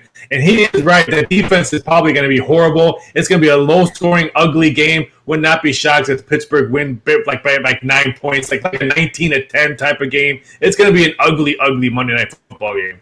Well, I'll tell you guys a little. Thank you, Raphael. Thank you. I bet the Giants for this week. I got it at 4. And I'm going with the Giants this week. Put my money on it, Jeff. Not some fake bullshit thing that you're trying to do here. I put my money where my mouth is. Giants Listen, will win the game. Fine. That's fine. And you should, Giants are going to win. to an Watch. extent, back your team. I do. Look, your team, and let's be honest here, okay? Here we go. You lost players. Everybody It's has. not a good year for these guys, man. Come on. We have no idea. But listen. Oh, we have an idea, bro. They got to suck. We're going to have this argument when we do our Jet and Giant preview after Raphael. Let's keep Raphael busy here. He's critiqued it. He likes Jeff's bet, but much more than he likes mine. I have this feeling the Colts are going to run roughshod. But next week, you and I will talk about it when we have Raphael back on in 2 weeks. We'll get to you guys both have two quarterbacks that need to prove something this year. Rivers with his brand new team, and Roethlisberger, who needs to show that he's going to be healthy and how bad is he. So you guys have two quarterbacks. I don't think both of them are going to wing it around. I think both of them are going to start off slow, probably establish the run early on both sides of the ball. But you guys pick two quarterbacks that have probably the two biggest question marks behind them. Well, you know what? You got to think of it this way, too. The Steelers also, what is that fucking receiver's name? Juju Smith-Schuster. Yeah. Okay, so now he's in a contract year also. Yes. So, that's going to be big for him. Roethlisberger is going to be looking to show that he can play. Schuster is going to be looking that he's going to be looking for money. And they're both going to cash in big time, Tom. Career. And you're putting a lot of – listen, not to belabor this, but you're putting a lot on Big Ben, who – has not been healthy the last few years, didn't play, is getting near 40 years old. You're assuming that Big Ben is going to return to 2 years ago or more. You're saying this when you're telling me that the Buccaneers are a top 10 team. Again, we're not talking about the Buccaneers right now. No, but it's even said. Steelers win that. If Steelers win that game and cover, which I do believe they probably will, they win on their defense. They're not winning because of Big Ben and Juju Smith. That defense, I think, is going to be at the end of the year, if healthy, probably top 5 defense. I agree. I agree wholeheartedly. It's only because they're playing the Giants. The Giants don't have much of a defense this year. There we go. They're down cornerbacks. Come on, dude. Baker's going to fucking jail. This guy's going to get fucking 30, 40 years in jail, whatever. You want to bet on that? Here we go. He's no longer a Giant, so I don't have to talk about DeAndre Baker anymore. So, next man up. I have the text where you said next man up. That's it. Next man up. That's it. I don't worry about who's not on the team. I only worry about who shows up on Sunday. That's all I have to worry about. Certainly ain't going to be Baker. Well, that's fine. That's fine. And the people have to. Speaking of showing up, what happens when they have a Saturday game and Gettleman can't make it? What happens then? Here we go. Let's move on. We're going to talk about the big matchups this weekend. Let's get Raphael's take on some of the bigger games this weekend. I like the fact that there's some. It's a lot of. There are a lot of rivalry games this week. There's a lot of in the divisional games. Vikings-Packers is the first one that pops up. Vikings are favored by 3.5 at home. I think that's an interesting matchup to start the week, to start the season. I think there's question marks on both sides. Raphael, give us your take on the Vikings-Packers. Well, this morning, the number was 3.5, and all of a sudden, huge money came in at Packers. Now the Vikings are 2.5. So if you like the Vikings, I say wait, because I would not be shocked if people who are going to continue to bet Green Bay money just because maybe Aaron Rodgers is single. Now, he plays a lot better when he's single. That money might continue to come in. So if you like Vikings, I say wait, because I would not be shocked that money continues to come in on the Packers. You can get -2. Now, if you're going to look defense for defense, give me the Vikings defense over the Green Bay Packers defense. Yeah, the Packers defense started off really good last year, and it happened in the middle of the season, towards the end of the season. Their defense was nowhere. And the only thing that scares me about playing the Vikings is that skull chant. Here's another home field advantage that's going to be quiet. No skull chant, no nothing. I think that's why people are saying, hey, Aaron Rodgers in a cricket stadium that can maybe pick apart that secondary. Now, who's he throwing to is probably the biggest question mark. They have nothing, but I'm going to wait to see. I've been telling bettors, if you like the Vikings, wait. If you like Green Bay, you missed that big number, and maybe hopefully that goes back to 3. Yeah, again, if I was betting this game, Jeff, I would be taking the Vikings at home. But again, like Raphael says, the home field advantage has come out of a lot of these stadiums all the time. I'll pay attention is when the West Coast teams fly east because that's still an issue. Difference. But yeah, that's the big difference. Again, in those NFC North games, those are some old rivalries. So just to play in your stadium, whether the crowd is there or not, you're going to see if it really truly is a home field advantage for some of these teams. Yeah, I think that the Vikings playing at their field is going to make a big difference. But I don't think the Packers are going to be a team to be feared this year. I just don't see it with them. I agree, and I think here's the problem I have. Raphael, I don't know who the team to fear in that division is. The Bears. No. The Bears are up in the air. The defense took a step backwards last year. I don't like either quarterback they have on the center.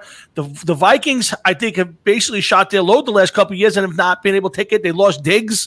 I think that's that's a big thing. And the Packers, you said it, you nailed it. Do I believe in the Packers defense? And who is Aaron Rodgers throwing the football to? Yeah, but only if you like the Vikings, home team in this series has covered 6 out of the last 8 games, and now you're telling me this number is dropping.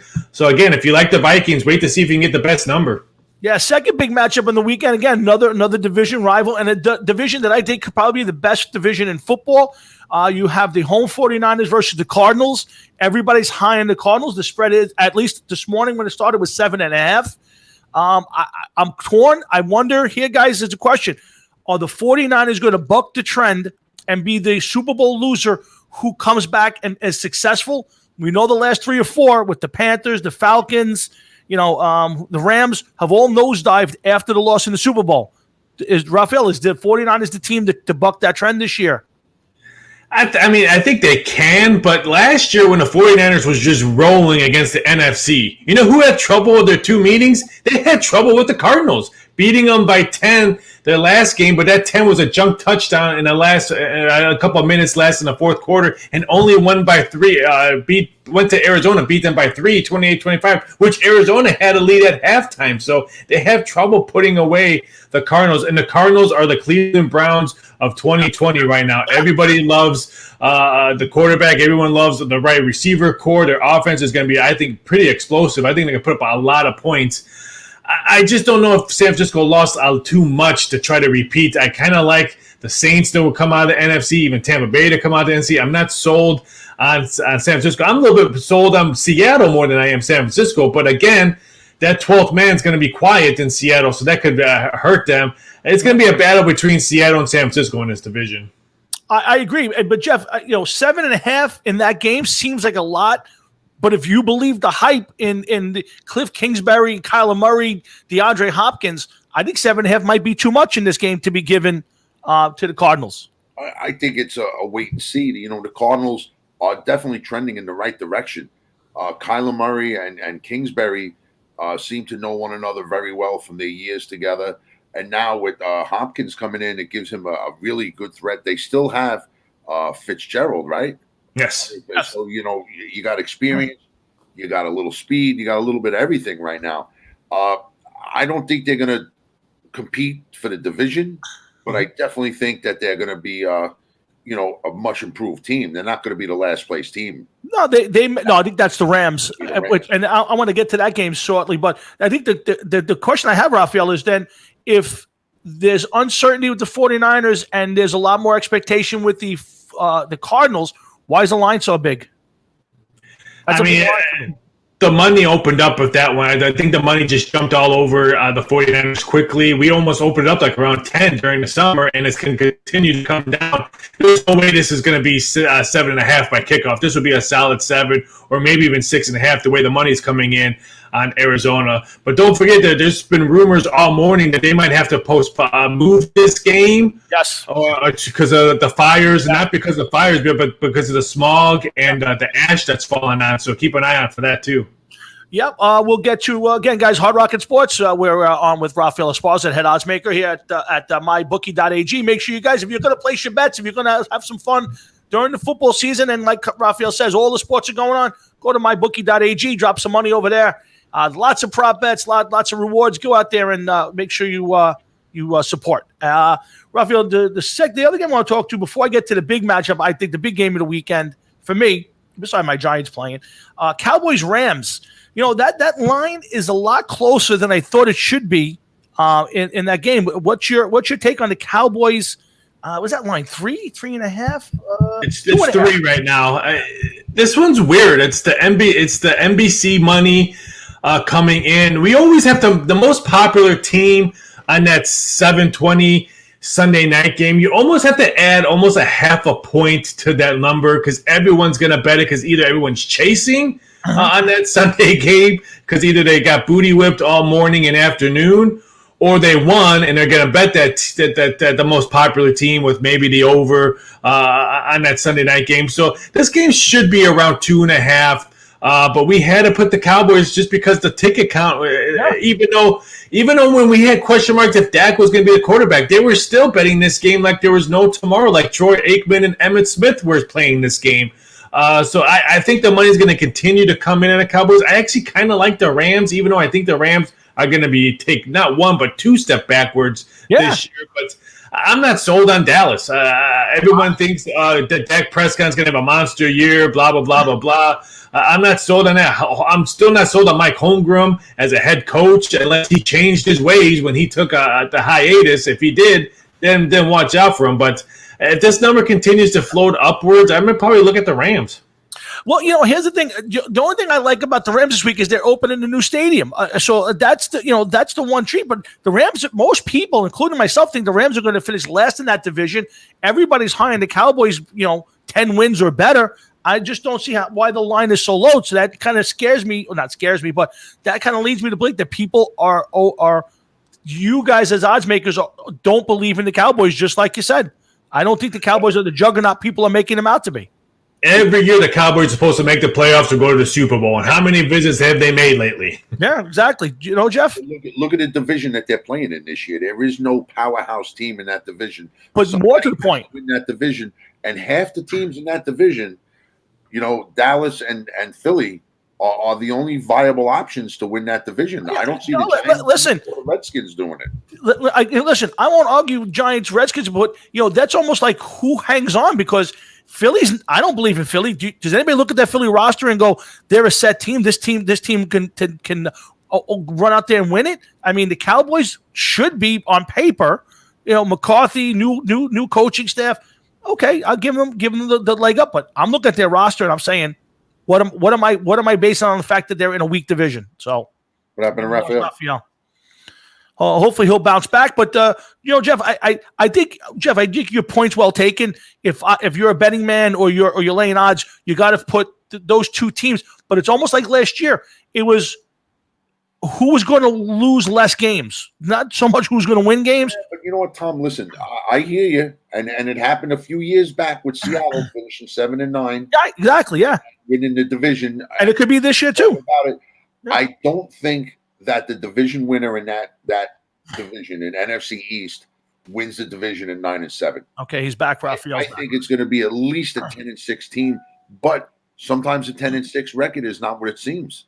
Listen, it's the division. So let's get to the last matchup because I got a few more things I want to Raphael before we lose him. Because I know he's going to be busy tonight. But the big game to me is Saints Bucks. Saints at home, giving 4 to the Bucks. I think this is a interesting matchup. It's going to tell us a lot about the division this year. And Raphael, give us your take. Yeah, it's the game of the week, plain and simple. I don't know how is this game not the late Monday or Sunday night game. I agree. How do you Cowboys one of the Monday night games? Really, we have to see Tennessee and Denver on Monday night. This should be the late Monday night or Sunday game. This is the game of the week, and this could be the game of the year for this division. Yeah, let's face it. I think whoever wins this game or wins this series this year is going to be the division winner. So I couldn't agree more. The number's 3.5, and I think the Tampa Bay money is going to continue to come in. It would not be shocked if we move it to a solid 3 by kickoff. I wanted to say we're going to see a lot of points, and I think the under is going to be a really, really popular result in week 1. I think we're going to see some bad tackling, some bad offense because no preseason. So I wanted to say pull the trigger on the over because both quarterbacks will probably light it up and both quarterbacks have some great offenses.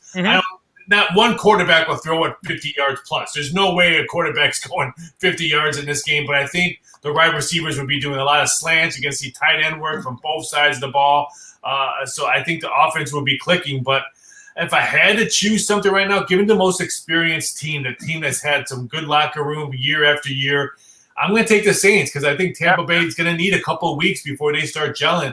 Do I think the Saints have the better talent than Tampa Bay? I think it's pretty even. I agree. If it's week one, I'm going to take the more experienced team. So give me the Saints. I agree with you on that. I think that's the easy answer because you check on a team that's same coach, same quarterback, basically the same core group of players. So I agree with you on that. The one thing I'll say is I know Evans was hurt. I don't know if has been ruled out and is he his status today, but Evans was hurt yesterday. Still questionable, but it's just unless he's getting his leg amputated, I don't see him missing Sunday's game against the Saints in an empty stadium where we all seen the Saints lose week one games. Look at a couple years ago when Fitzmagic threw all over the Saints secondary, threw for 4 touchdowns. There's no way Evans missing this game. I agree. I think is the thing that you guys are missing out on. What? Which is Brady. Brady last year had trouble throwing the ball. I agree. Gronkowski's been out of the league a year, and now he's playing on a completely different team. I think you guys are giving way too much credit to Tampa Bay. I just don't see them being a team to worry. Are they capable of maybe winning a wild card in that division? Possible. But I don't think that they're going to be anything to worry about. Brady, Belichick, and I don't care what anybody says, Belichick gets rid of players when they serve him no more purpose, and they let Brady just walk away. And that happened for a reason. Okay? There's no way that these two guys, if they hated one another that much, they're still going to be more successful with one another than they are going to be separated. And I just don't see Belichick letting Brady just walk away because they just didn't want to do it together no more. And I just think that Brady is finished. I don't think this guy could throw a party. Oh. I agree. I agree on that. But one thing on the other side of the fence, well, I'll go and speak not negative against the Saints. But let's say the Saints struggle. Let's say Tampa Bay does win this game and the Saints struggle week after week. Is all that controversy over the summer with Drew Brees, does that peak its head back up with maybe some unfinished business in the locker room? Because we all know winning cures everything, but losers bring out stuff in the skeletons out of the closet. Yeah, and listen, let's be honest. Drew Brees was not overly was not his normal self in the playoffs last year. Drew Brees, I think, took a step back last year. He's 40 years old or 40-something years old. You know, does Father Time catch up with Drew Brees this year with all the controversy, no off-season real workouts? You know, I think this is going to be an interesting year for the Saints. We may be giving them too much credit. Kamara being a distraction too. Yeah. Yeah, there's some other shit going on over there too. You know that. Yeah. So it's not a bunch of solid citizens either. But you're right. Brees was not what he once was. Yeah. He already has his second career lined up. Yeah, he's got that TV gig already. Yeah.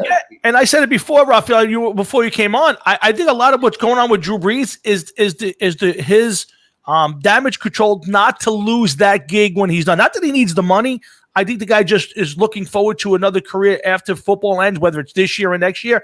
And I think him doing what he's doing and not trying to rock the boat is all about making sure that NBC doesn't change their mind and rescind that contract. If he were to take a militant stand against what is the popular thought process in the league right now. I think this is his last year, period. I agree. Win or lose, I think whatever happened with him in the summer, I think he's done. He's got that TV money, and he doesn't want to lose his job. I mean, people think that if he plays poorly, that he may maybe quarterback controversy and stuff like that. He doesn't want to go out that way. Yeah, and I don't think they have a viable option as far as, you know, taking him off the field. I mean, again, if he's terrible, I don't see him dropping to Peyton Manning last year. You know, Peyton was just terrible, was less than a game manager. I don't see that being Drew Brees' problem, but I agree with you. I think with all the hassles and the way football's going right now, I think just as if for Drew Brees, for sure. I think that he put himself on. He has no choice but to make it his last year. All right, you took a hard stand with your thoughts on the flag and paying respects to the flag, and then you changed it, and you caved in, and now you're wearing a name on a helmet that really shouldn't be there. And it's like, you know, who's going to have any respect for this guy as a person and a player? I wouldn't be surprised if he doesn't get that job next year either. Nah, he's got as long as he doesn't do anything stupid. I think they want him. They want him there. I mean, I agree with you, Jeff. They may want him there, but if people start complaining about him for the things that he's done in the last couple of months, might not be worth the hassle. Yeah, I think winning forgives everybody. Yes. If he wins, and let's say maybe he doesn't win, I'm not talking the Saints. I'm talking about his next year, possibly. I know, but winning will cure everything when it comes to that. On the Saints, yes. Yes. But what about next year if he retires from the Saints and he goes into broadcasting? You know, if people don't like that he flip-flopped several times already, you know, so it's just not good. I don't think it's going to be a good look for him at the end of the season. That's all. Well, yeah, I agree with you, Jeff. But guys, we're running out of time with Raphael, so let's get a couple more things real quick. Raphael, give me a team that didn't make the playoffs last year that you think has a chance to make it this year, and don't give me the Bucks. That's the easy one. To me, the Bucks is the easy one. I'm going to give the Monday night team that you hated his pick. I'm going to give you the Pittsburgh Steelers. They almost made the playoffs last year when 8-8 with a duck as a quarterback. And I'm not sold on Baltimore. We were in a pandemic, March, April, and everybody was trying to find something to watch. We were watching Tiger King and some horrible TV. You know what football players were watching and football coaches were watching? Lamar Jackson tapes. I think Baltimore takes a small step backwards. I'm not sold on them winning the Super Bowl. Give me the Pittsburgh Steelers. I agree with you. I think the players like Lamar Jackson are tremendous athletes, but once teams figure out what you're doing to make him successful, and when you are more successful in one way as a quarterback running the ball, i.e. Kaepernick, you know, there's plenty of guys out there. I think they take a small step backwards, and I think the Steelers sneak in this year. I agree with you on that pick. I'm also, because of the extra wild cards and all that, I think the Cardinals have a chance to sneak in this year. I think there's a good chance that they could sneak in, but I like your Steeler pick. I think that's an easy one. Give me the team who's overhyped. What's the team that's everybody's on that, and I think it's the Cowboys, but what's the team out there that you think is just people giving way too much credit this early? Kansas City. This guy signed a contract for 10 years, and they think he's the best quarterback to ever play the game. He's going to win 8, 9, 10 Super Bowls. I mean, what if he gets hurt this year? I think the Kansas City Chiefs have that curse on them. I mean, we haven't seen a repeat in 2009 for the Super Bowl. Yeah. I think Kansas City has a fantastic team, but there's another one. This is 2020 still. Anything can happen. I think they take a small step backwards. I'm not sold on the Chiefs. Jeff, what do you think about that, Jeff? I don't know. It's hard to say. With this league, this year is going to be a completely different year than any others, with no practices, no preseason. So, I mean, he may be right, yeah. But I understand what he's saying.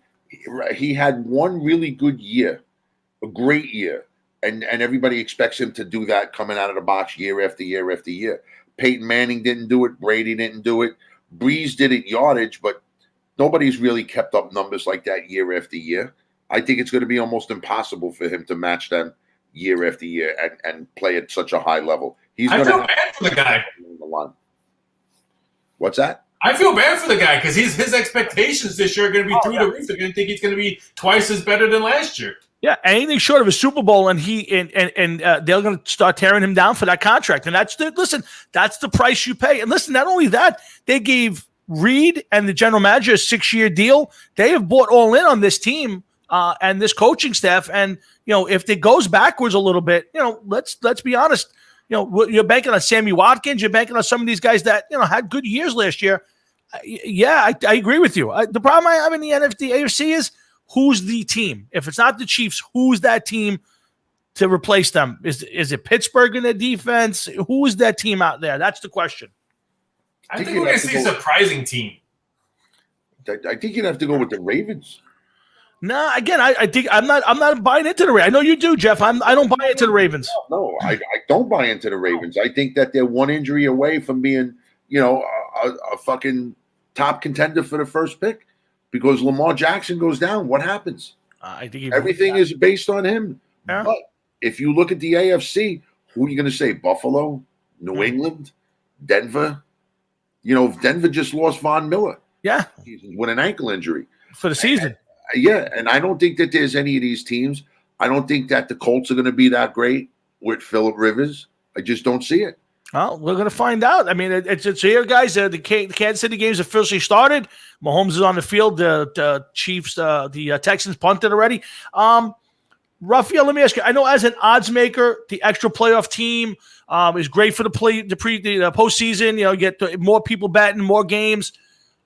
As a fan, for me, I'll tell you, I don't like it. I don't like what baseball did. I don't like what hockey did. I think I can't say hockey because their season was basically over.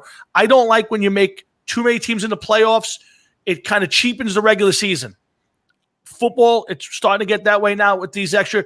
The regular season almost is a waste of time as far as a fan goes because so many teams are making it. As a fan, what do you think of the extra playoff teams? I understand why they kind of pushed it this year because let's face it, the NFL is going to lose a lot of money with no fans in the stands. So they're going to make up games on playoff games because the networks pay more money for playoff games. So I totally understand why they did it. Am I a fan of it? No, I agree with you. That's why I don't want the college football expansion. I don't want more teams in March Madness. I don't want more teams in anything. I think sometimes more could be damaging. So I agree with you. For me, for an odds maker, my wife hates it because that means the extended playoffs means maybe another added week of football. So I'm torn. I totally understand why they did it. I do too, and I get the fact that they're trying to make up some money, but this isn't going to just be for this year. This is going forward, and again, it just to me it cheapens the regular season. Look at baseball. You've doubled the amount of teams in the playoffs, and for what now? What's the sense? There's almost no reason to even bother with the regular season. Turn it on in September and then watch the playoffs. So to me, you take big touchdown striker off the bat. This Chiefs, it's on the board. Chiefs are on the board. So Raphael, I agree with you. Jeff, what's your thought, quick, Jeff, on that? It's going to be a sad year, man. Okay, that's a fair statement. Raphael, let's talk real quick on college football before we let you go and get to your real job.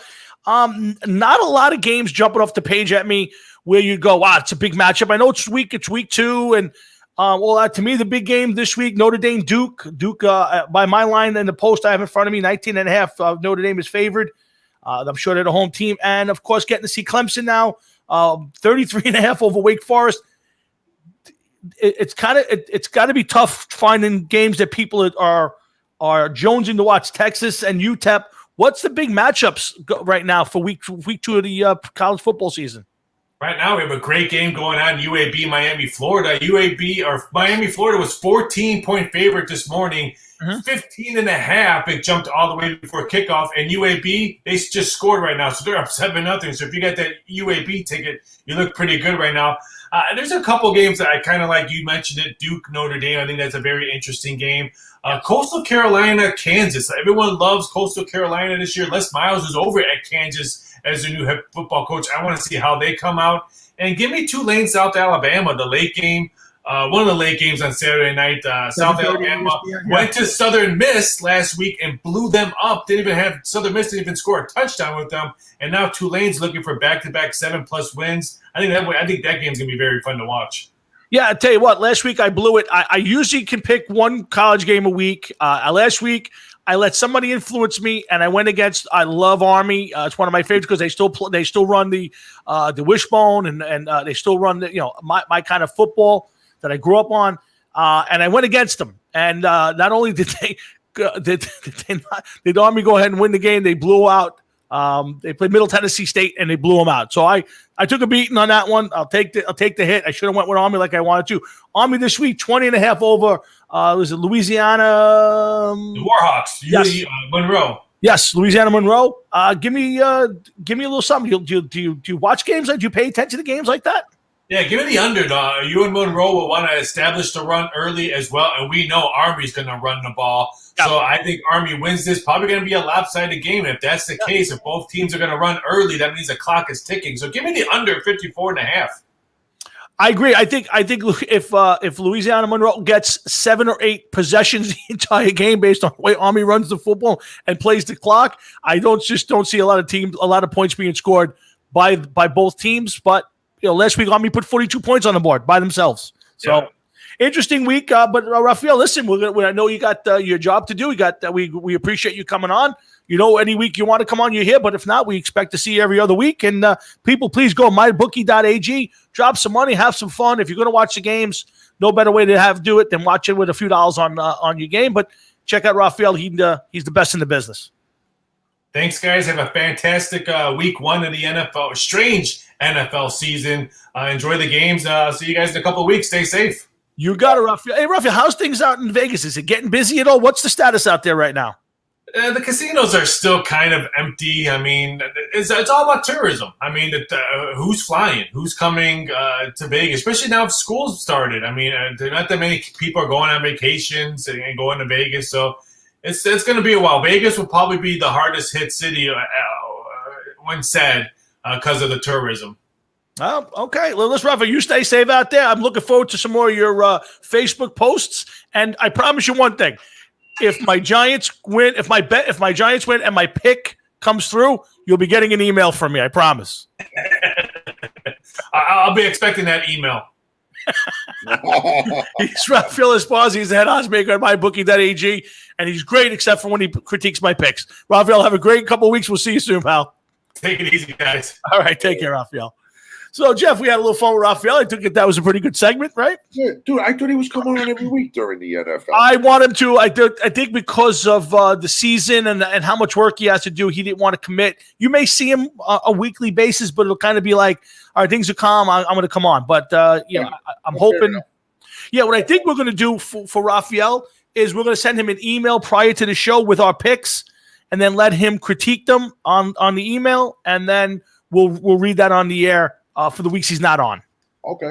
So that way we keep him on it. But I got our picks this week. But Jeff, we're here, Hard Rocket Sports. Jeff Talwinski, Tom Florio, 7 to 10 every Thursday night. Tonight, even though we're both a little skeptical of the NFL season, and I didn't see anybody kneel, Jeff, for the thing. They were locking arms, and I believe that the Texans. John Marchuka said, I'm sorry if I pronounced that right, that the Texans did not even go on the field for the national anthem. I was just about to bring that up. John Mahefka from RFL Records, our good buddy, said that I didn't see that. There was a moment of unity where the teams locked arms.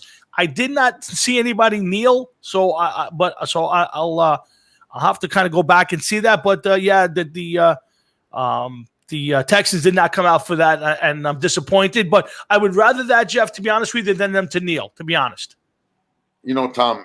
Either way, it's a show I agree. of respect. Okay, I agree. No, I won't disagree with that. You can't say anything else about it. It's just a sign of disrespect. We could talk about it till we beat a dead horse, and it's never going to change. I got it. So let's move on. Let's get to Jeff. We got about an hour and change. Let's get to again. We'll go as long as you're okay. Let's run through the Jets and the Giants right now. We'll do our kind of rundown on them. We'll do some more stories. We'll run through the league. We'll give some picks right here on the Hard Rocket Sports 2020 NFL season preview. By the way, there was no Kansas City touchdown. It was ruled a drop pass in the end zone. So, Jeff, you want to do Jets first? You want to do Giants first? And I know it's a loaded question because I got a feeling I know where you're going with this. It's to be honest with you, Tom. Let's put it this way. Is there any excitement in either one of these two teams this year? You know what? Maybe not. But let's talk about why there's no excitement. Let's talk about the issues for the teams. Let's start with the Jets. Okay, let me lay it on thick because every year since Sam Darnold has been on the team, you seem to give them a little bit more leeway, and I'm not giving them anything. I know you're not. Yeah. I will say what I do like. I like the general manager. I like Joe Douglas. Okay, what has he done though, Jeff, for you? What is about Joe Douglas that kind of set him apart from some of the other GMs that you guys have had? What makes you like Joe Douglas? Okay, right off the bat, he knows that he needed an offensive line. He needed to do something with an offensive line. He completely revamped and rebuilt the offensive line. Mm-hmm. Not saying that it's a bunch of all pros. It might not even amount to anything. I couldn't care less about that. Okay, it might not even amount to anything. But the first thing he did is he took care of the offensive line. Okay. He also went out. He only drafted one receiver. I just don't like that idea too much. Mm-hmm. But between the offensive line, he got Donald, a wide receiver. He did nothing for edge rusher. Okay, they never even really talked about Clowney from what we know. Not that I heard. I don't know what happened behind the scenes. Mhm. They didn't do much, although they were left in a lurch when Mosley decided to, sack the season. So that kind of hurt them a little bit. Sure. But overall, Gase, to me, is already, is playing and coaching for his career, his job. I think if he gets fired from the Jets, you'll never see him again on an NFL sideline. Sam Darnold, year 3, okay, he has to do something. He has to turn it around. I don't see it happening. I don't think he has enough of weapons and everything. I believe that Gase is just going to be a retard with the way that he coaches, and he's not going to be able to get the best out of Donald. The problem that Gase has had with the running back Le'Veon Bell, I think, is going to come to light, and I just don't think that it's going to make it's not going to make a smooth transition to a winning squad. Not with the Jets, not this year. It's just not going to happen. They still need. I think that Joe Douglas could help and do it, but I think he needs to pick his own fucking coach. They may go after another quarterback. I don't know. It depends. If you're going to have to see some major response from this kid Donald this year. Major response. Well, Jeff, I love what you said because I think I agree with most of it. I think this is a make or break year for Sam Darnold and Adam Gase. I think the problem for Gase is, one, he's already got a bad relationship with probably his best offensive player in Bell, who I didn't like them signing from the beginning. I also think the problem is they signed Frank Gore, and I think Frank Gore is a good football player still, 37 years old, and a good solid citizen. The problem is I think Gase wants to play Gore a lot more, and I think when you get into certain parts of the game and Adam Gase is turning the ball over to Frank Gore instead of Bell, or keeping Gore on the field to pass protect, because he's a much better pass blocker at this point than Bell is, I think that you're creating a problem in the locker room. And I think there's already question marks with Gase and his play calling from last year. I think this is a year that could go one of two ways to the Jets. I don't think it's the middle of the pack. I think the Jets are either, 3-13 or 9-7. I just don't see this as a middle of the pack team. No, they're not a middle of the pack team, and they're not even a 3-13 team. Okay, they are what they are, which is about a 6-10 team, 7-9 team. Okay. All right. They're going to be on the outside looking in. They may even be a 5-11 team, depending on how they play and what comes off with them. I hear everything you're saying, but you know something? You have to think and you have to look at it this way, okay? Gase has no idea what the fuck he's doing. He really has no clue what he's doing as a football coach. To me, he's proven this already. You took Miami, you ended up running them into the ground, and then the year that you're gone, here comes somebody that's supposedly tanking for them and takes them to 5-11. Yeah. So to me, Gase is just he's just not good. It's not good. You didn't do anything with Peyton Manning. It was Peyton Manning. You did nothing with Jay Cutler. Jay Cutler's stats, they kind of went like this and just went straight across the rest of his career that the two of them were together. I just don't think he's worth anything. And I don't know. I really don't know what is the plan for them. It's just they'd have 4 number 1 picks in the next 2 years. Maybe they could package a couple of them off and get a couple players. I don't know. I think this is interesting. I want to bring up one thing. Louis Pica just said that the sideline reporter for the game said that the Texans stayed in the locker room so not to stand for the fake anthem and kneel for the real one. Now, I don't know how I feel about that. I think I kind of happy that if they were going to kneel for the regular anthem or real anthem and then stand up for the fake anthem, which to me is not an anthem, it's just a song, I would be extremely furious at that. So I guess if that's the two evils, I think the Texans did the right thing. What's your thought, Jeff? I'm reading his last comment. Gase has pretty Davis eyes. Yeah, he's got. I think that he. Louis, when are you going to come on the show, Lou? That's the question I'm going to ask you. When are you going to come on the show? But his comment about the sideline reporter, if they did that as a team, I think that's great. But here's the thing: throughout all of this, I really didn't hear much about the the Texans and their stance on all of this. know? Jeff, the truth is, I don't know how too many teams that have. I don't know too many teams that have a stance. I think that's the curious part. I don't know. Well, what no, they teams all have had decided what. players. They all had players that were. Yes. Imagine your players on your team telling you, we're going to kneel, we're not going to stand with this. Now all of a sudden you tell them, say, well, you know what? Now you ain't going out at all.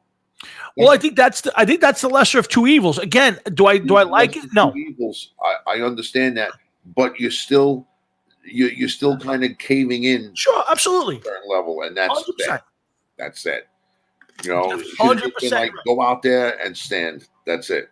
Yeah. So Jeff, let's get back to the Jets real quick. So I think Sam Darnold's in a tough spot because I agree with you. I don't think he's got enough talent around him. We don't know how good the offensive line is going to be. I think there's a problem with their running back situation because I think there's going to be some animosity back there. So is this another year where Sam Darnold just doesn't have the weapons to show who he is?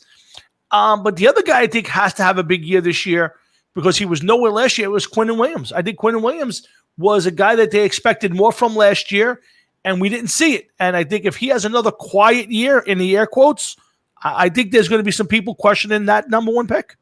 I think they're already questioning that number one pick, Tom. The guy's a fucking defensive tackle and was compared to Aaron Donald, and he played more like Sam Donald. Never mind this Aaron Donald. It's not good, man. That team is not good. I didn't like the pick anyway. Why were they constantly picking defensive tackles like six fucking drafts in a row? What the fuck were they doing? Well, again, you have to question because at the time, whether or not you liked it or not, they were kind of that was the strength of the team. Or with all those number one picks, with Leonard Williams, and you're already piling on guys at that spot. So I agree with you. I questioned that pick at the time, and I question it now.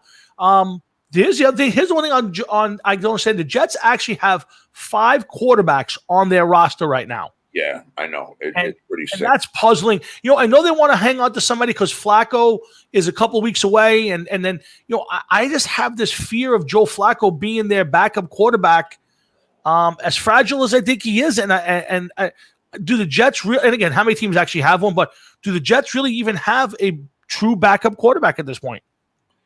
Well, I mean, listen, if it's hard to envision your starter going down and your backup having God knows how much more of NFL experience than your starter may ever have.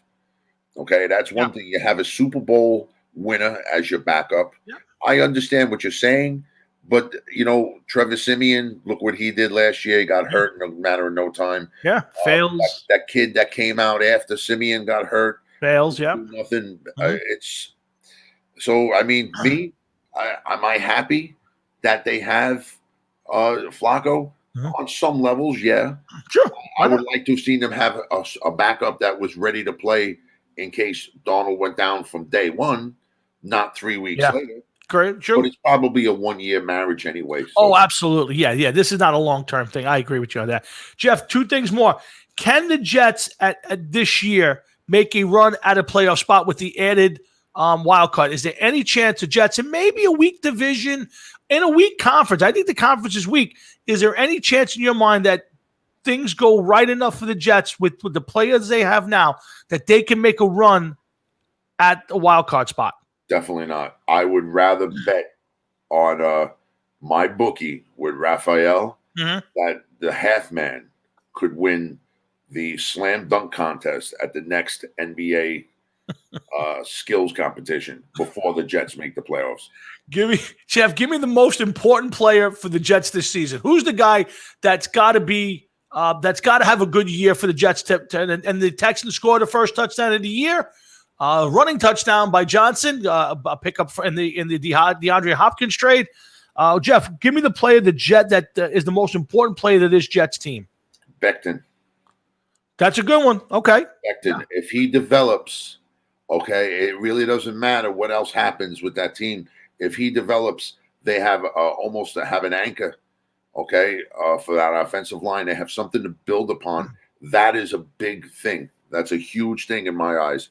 I'm not saying that he has to be an all-pro this year, but if he goes and he shows that he could play and that he's in every game, and he doesn't get bigger, which to me I think is a big thing. Sure.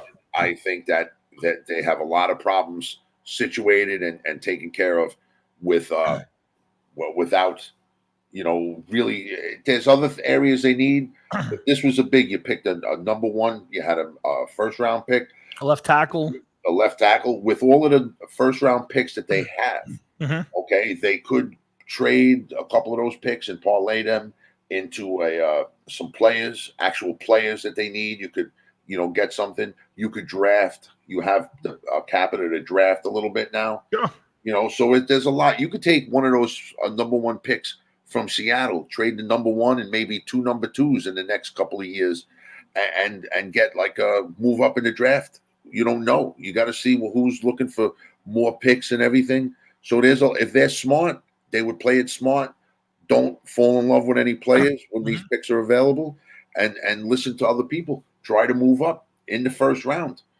It's possible. There's other teams that'll take these picks, and it could help the Jets. They could end up building a team that way. But they need to be smart. The one thing I got to say, they must be smart. They have to be. This is this is important. Jeff, let's before we move on to the Giants, let's run through the Jets schedule real fast. We'll do it quick just to get a rough idea of what you think the season is going to look like, and then we'll get over to the Giants. Again, Hard Rocket Sports 2020 NFL preseason show. Thanks for stopping by and hanging with us for a few minutes. Maybe you got the game on the tube and you got us on your voice on your screen here. Jeff, Jets at the Bills opening day. Bills. Okay, so that's a loss. Home to the 49ers. 49ers. At the Colts. Jets. Home to the Broncos. Jets.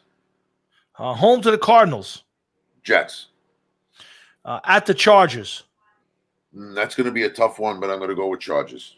Home to the Bills. Bills. At the Chiefs. Chiefs. Home to the Patriots. This is going to be another one, depending on how it goes out. But I'm going to say that they're going to be like they usually are, so I'm going to say Patriots. Okay. At the Dolphins. Jets. Home to the Dolphins. 2 weeks in a row. Okay. Win. Home to the Raiders. I'm going to give it to the Raiders. At Seattle. Seattle. At the Rams. Jets. Home to the Browns. Interesting game. I'm going to think that by this time of the year, Cleveland's going to need it more than the Jets. I'm going to go Browns. And at the Patriots to end the season. I think that the Patriots are also going to be in a position where they're going to need it, so I'm going to give it to the Patriots. Okay, so Jeff, you gave them 1, 2, 3, 4, 5, 6 wins, just as you said, 6-10 team. I mean, they don't strike me as anything better than that, Tom. They just don't. I mean, you want me to say 7-9 so they don't have double-digit losses, but I mean, what's the difference between 6-10 and 7-9? Is there, you're not divided by much. You know what I mean? No, I got you. I'm with you. I'm seriously, I'm with you. I don't think you're too far off. I kind of like where you went with it. Let's see. That's Jeff. Okay. So yeah, now guys, let's switch over to the Giants. Do you want to go first? You want me to go first? How do you want to handle the Giants, Jeff? I know you're eager for this one. I got some questions. Let me take over because I got some questions for you. Go ahead. All right. Big year for the Giants, without a doubt. There's a lot riding on it. Okay. You got the possibility of a general manager change, a possibility of what happens if Jones doesn't work out. Okay. Possibility of you got yourself a new left tackle. The other left tackle opted out for the season. There's a lot of things. You have a defense where you're putting so much pressure on the offense this year because the defense is going to suck. You have no defensive backs. Tom, it's now the 2020 season is coming to a close. What is it you're looking at? What is it that you need to see 60 seconds. in the 2020 season to know that you have some pieces for 2021? What do you want to see by the end of this season?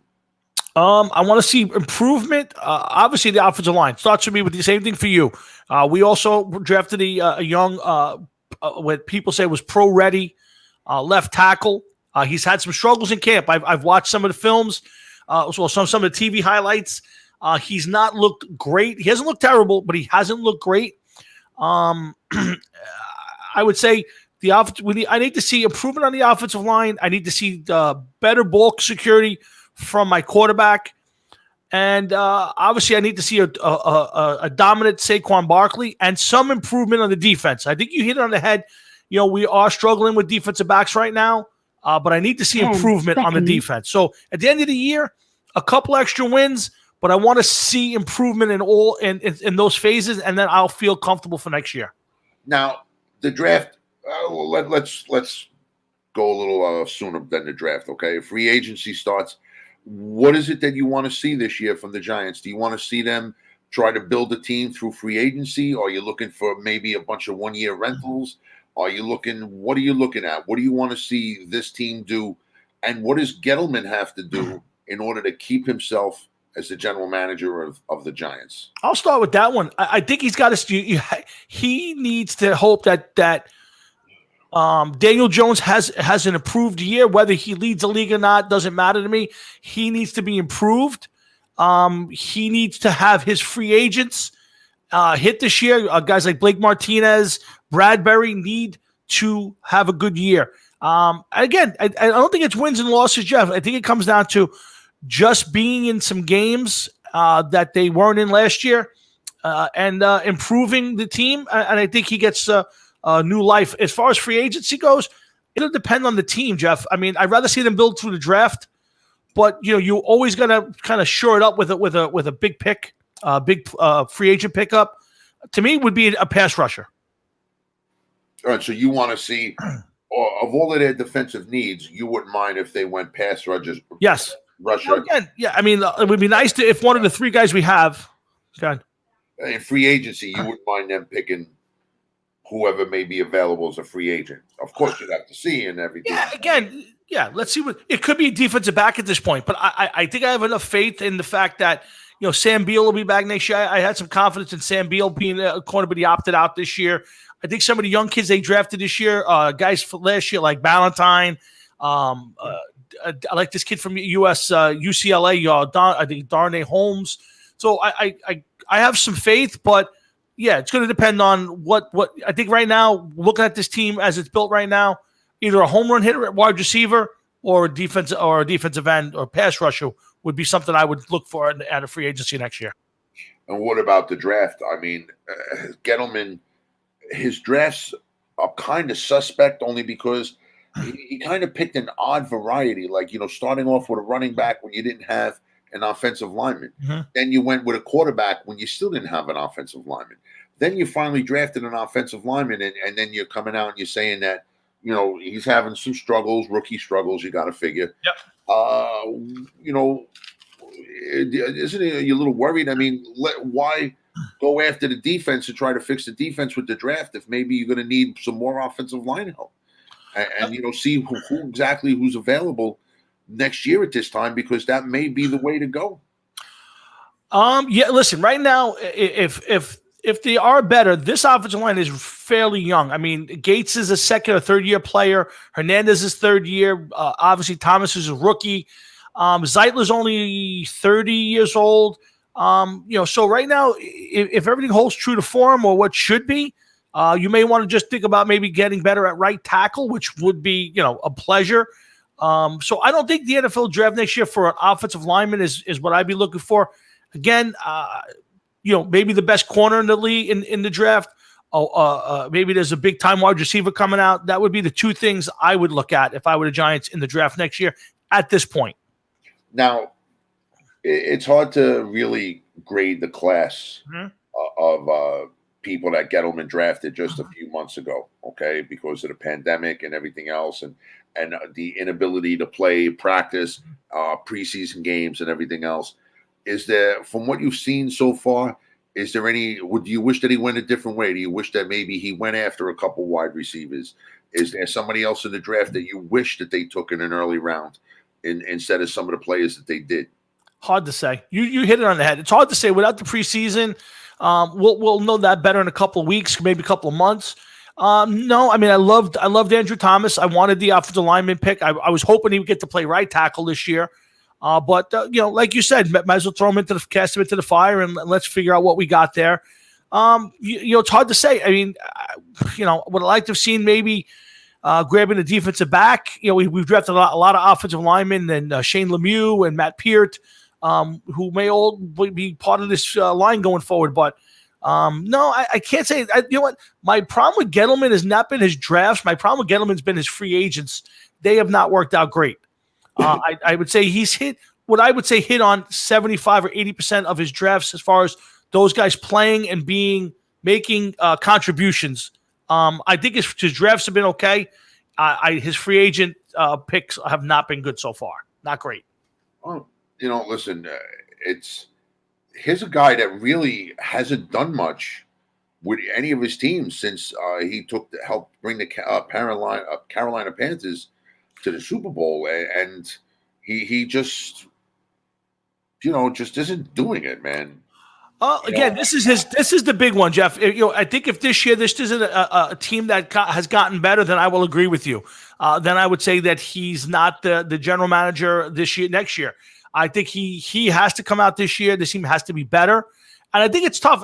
Listen, this is a tough year to have to improve, to prove yourself because it's a rookie head coach, new coaching staff, new philosophy, young team, extremely young team. And no offseason. So, Gettleman's if Gettleman's career as a Giant GM is hinged on the Giants' success, it's a lot to ask. It really is.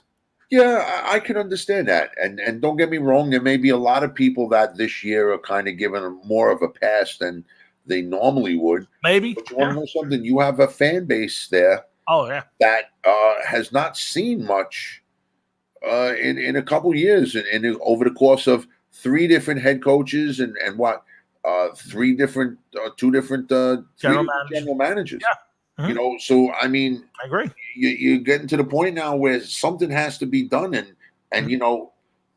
it's you can't go another 2 years and then another 2 years, another 2 years. We already know a franchise that's done that for several different times over the course of the last 5-10 years. So you see how that's worked. It doesn't always work out.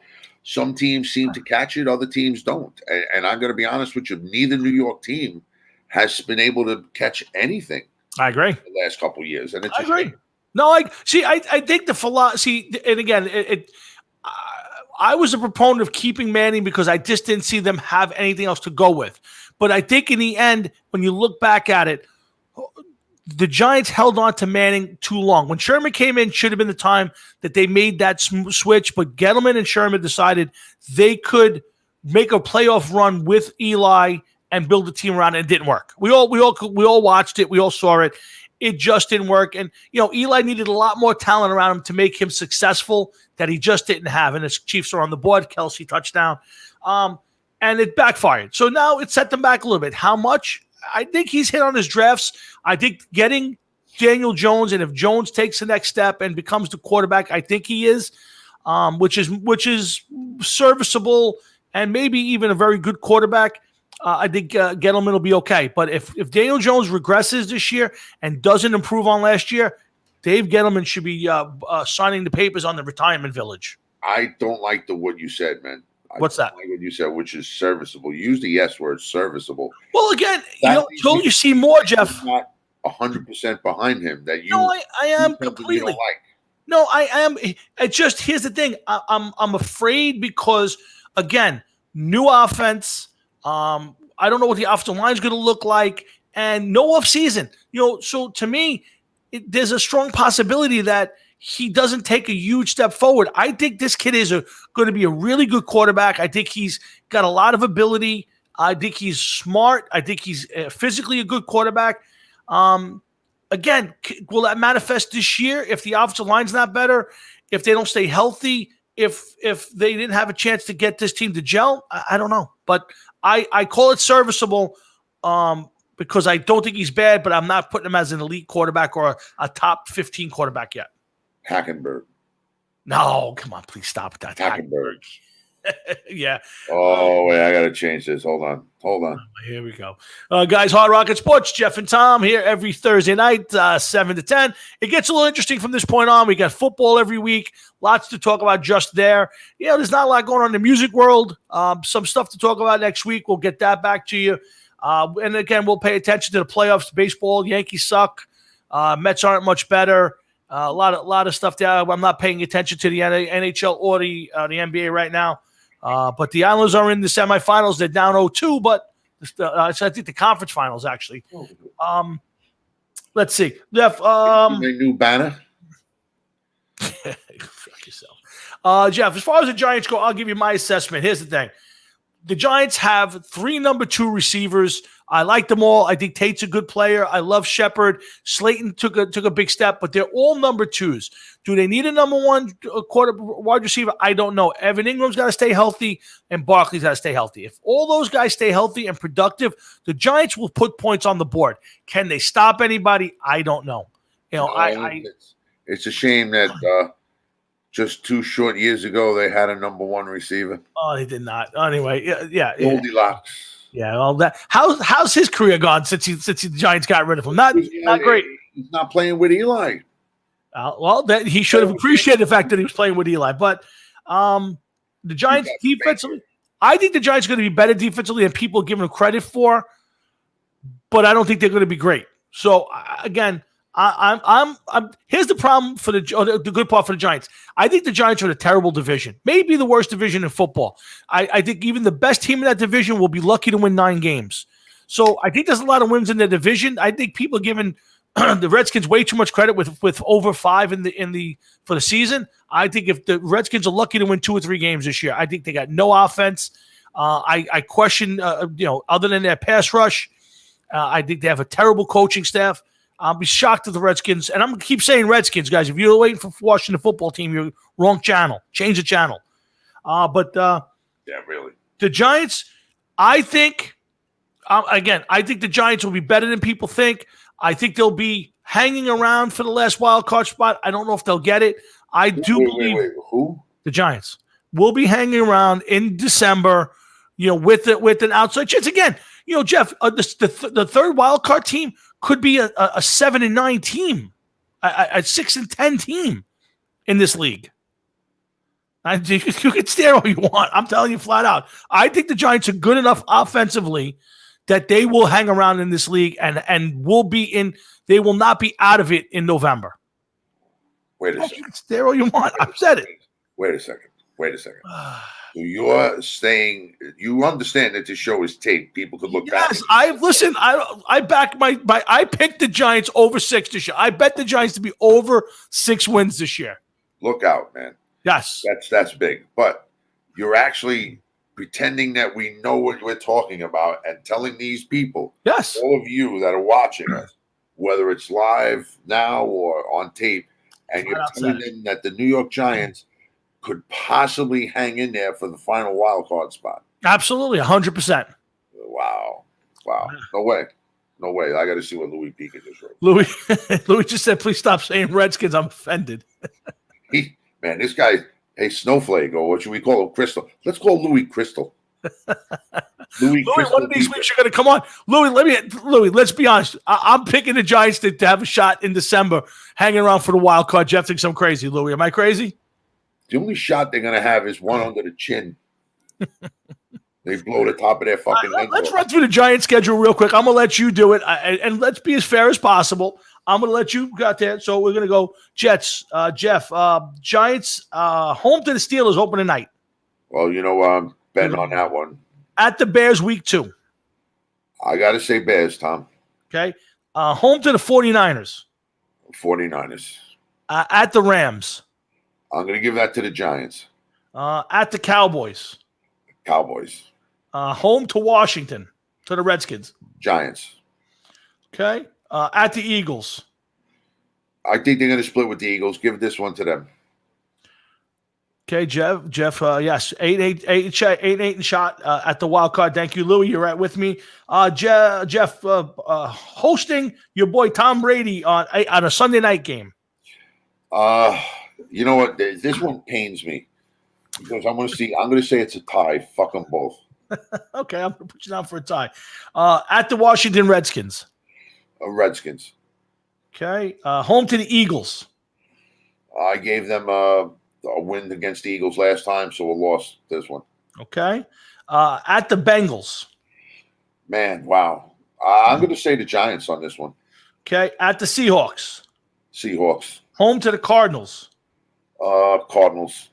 At the home to the Browns. I got to go with what week are we up to? This is week. This would be week 15.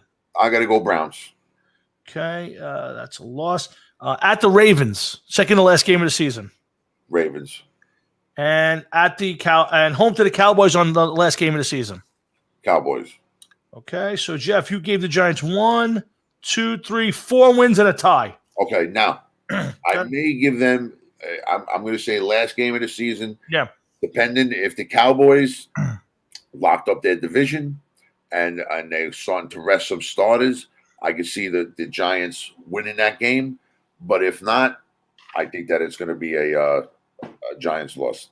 Okay, I disagree. I think the Giants have a shot to go 7-9, 8-8, and will be hanging around for the last wild card. Their most important player this year, in my opinion, it's not the normal. Now, it's easy to say Andrew Thomas. I think he might be. I think the guy who's the most important player on that team is Evan Ingram.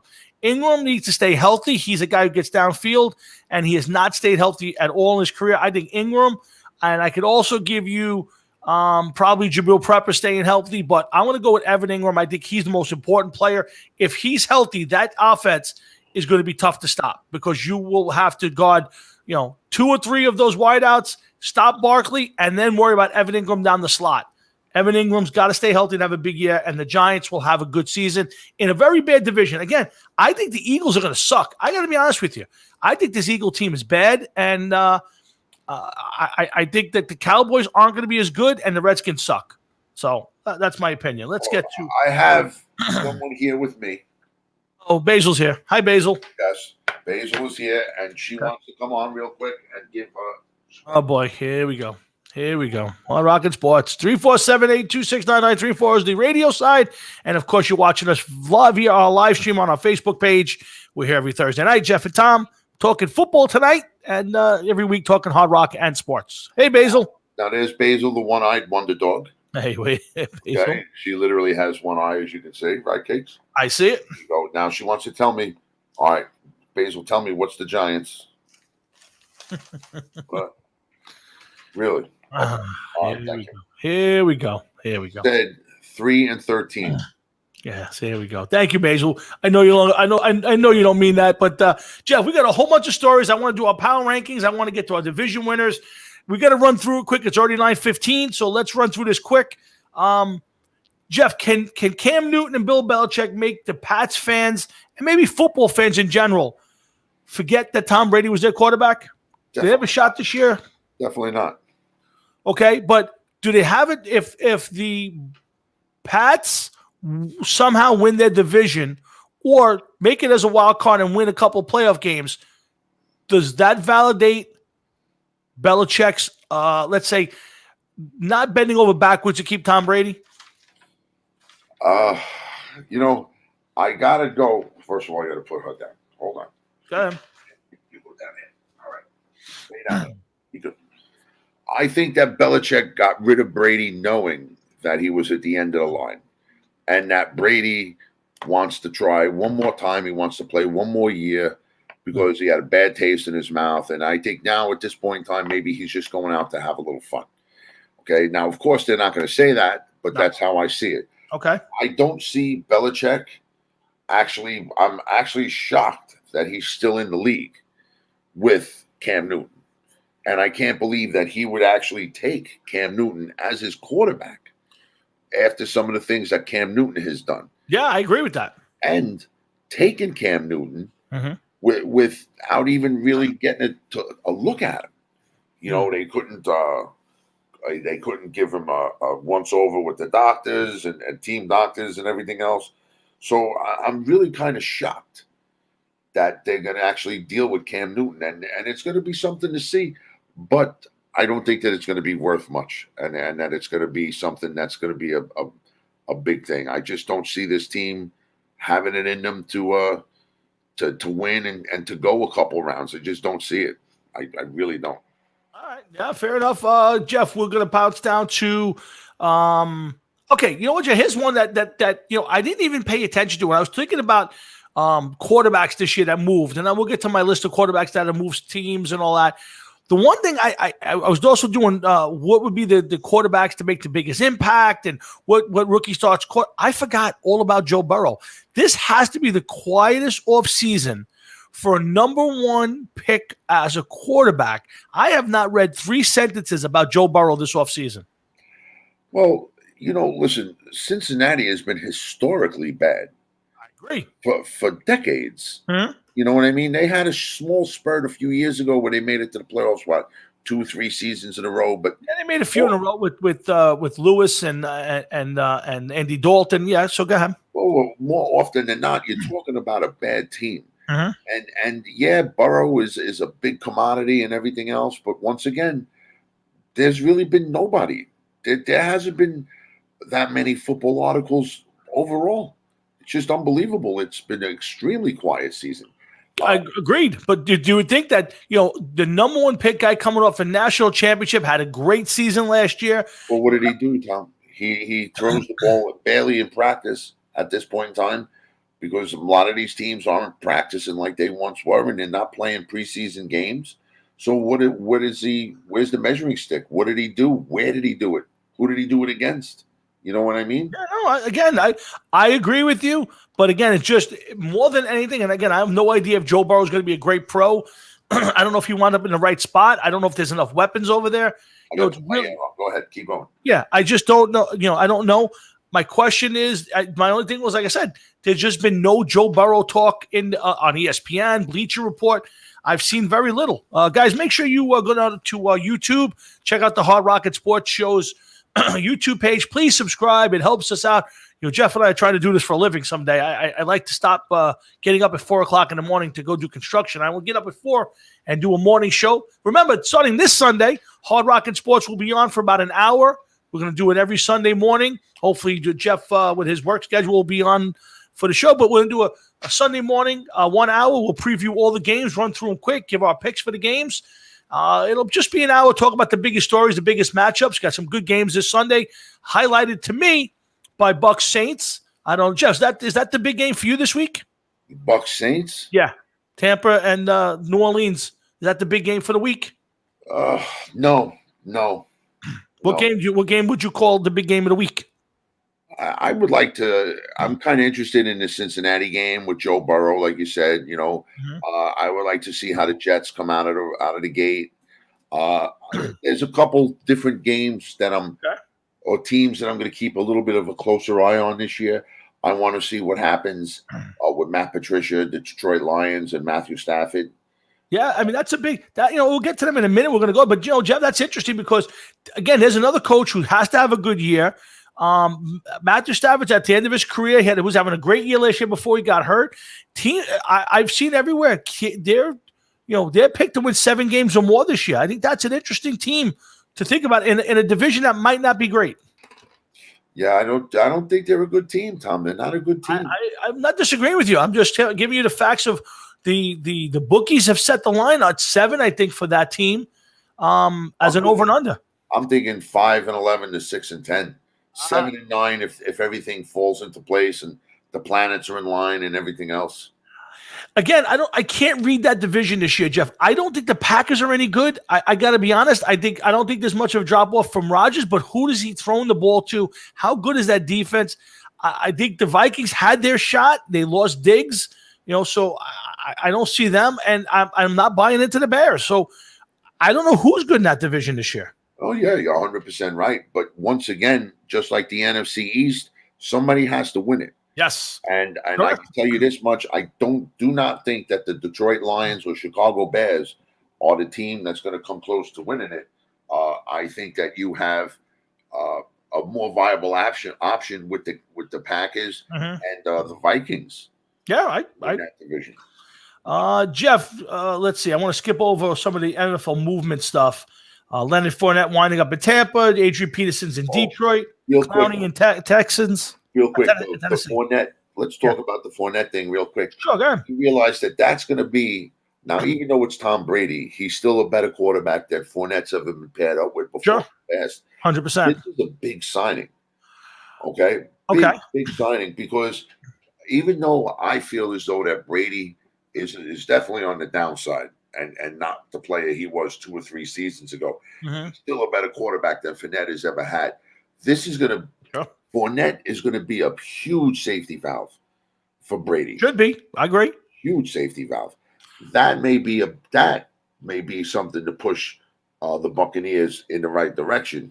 I still don't think that it's going to be Brady and Gronkowski that's going to get them there, though. Yeah. I think they make the playoffs. I don't know how deep the Super Bowl is in Tampa this year. It would be interesting to see them wind up in there. Again, I have a hard time finding out who the best team in the NFC is. I don't believe in the Cowboys. Is it Seattle? They lost their mojo now with nobody in the stands. Are the 49ers for real? They bucked the trend. So NFC is an interesting one. I think it could be Tampa based on, I think Fournette helps. I think how good is that defense and how good is Brady is the big question.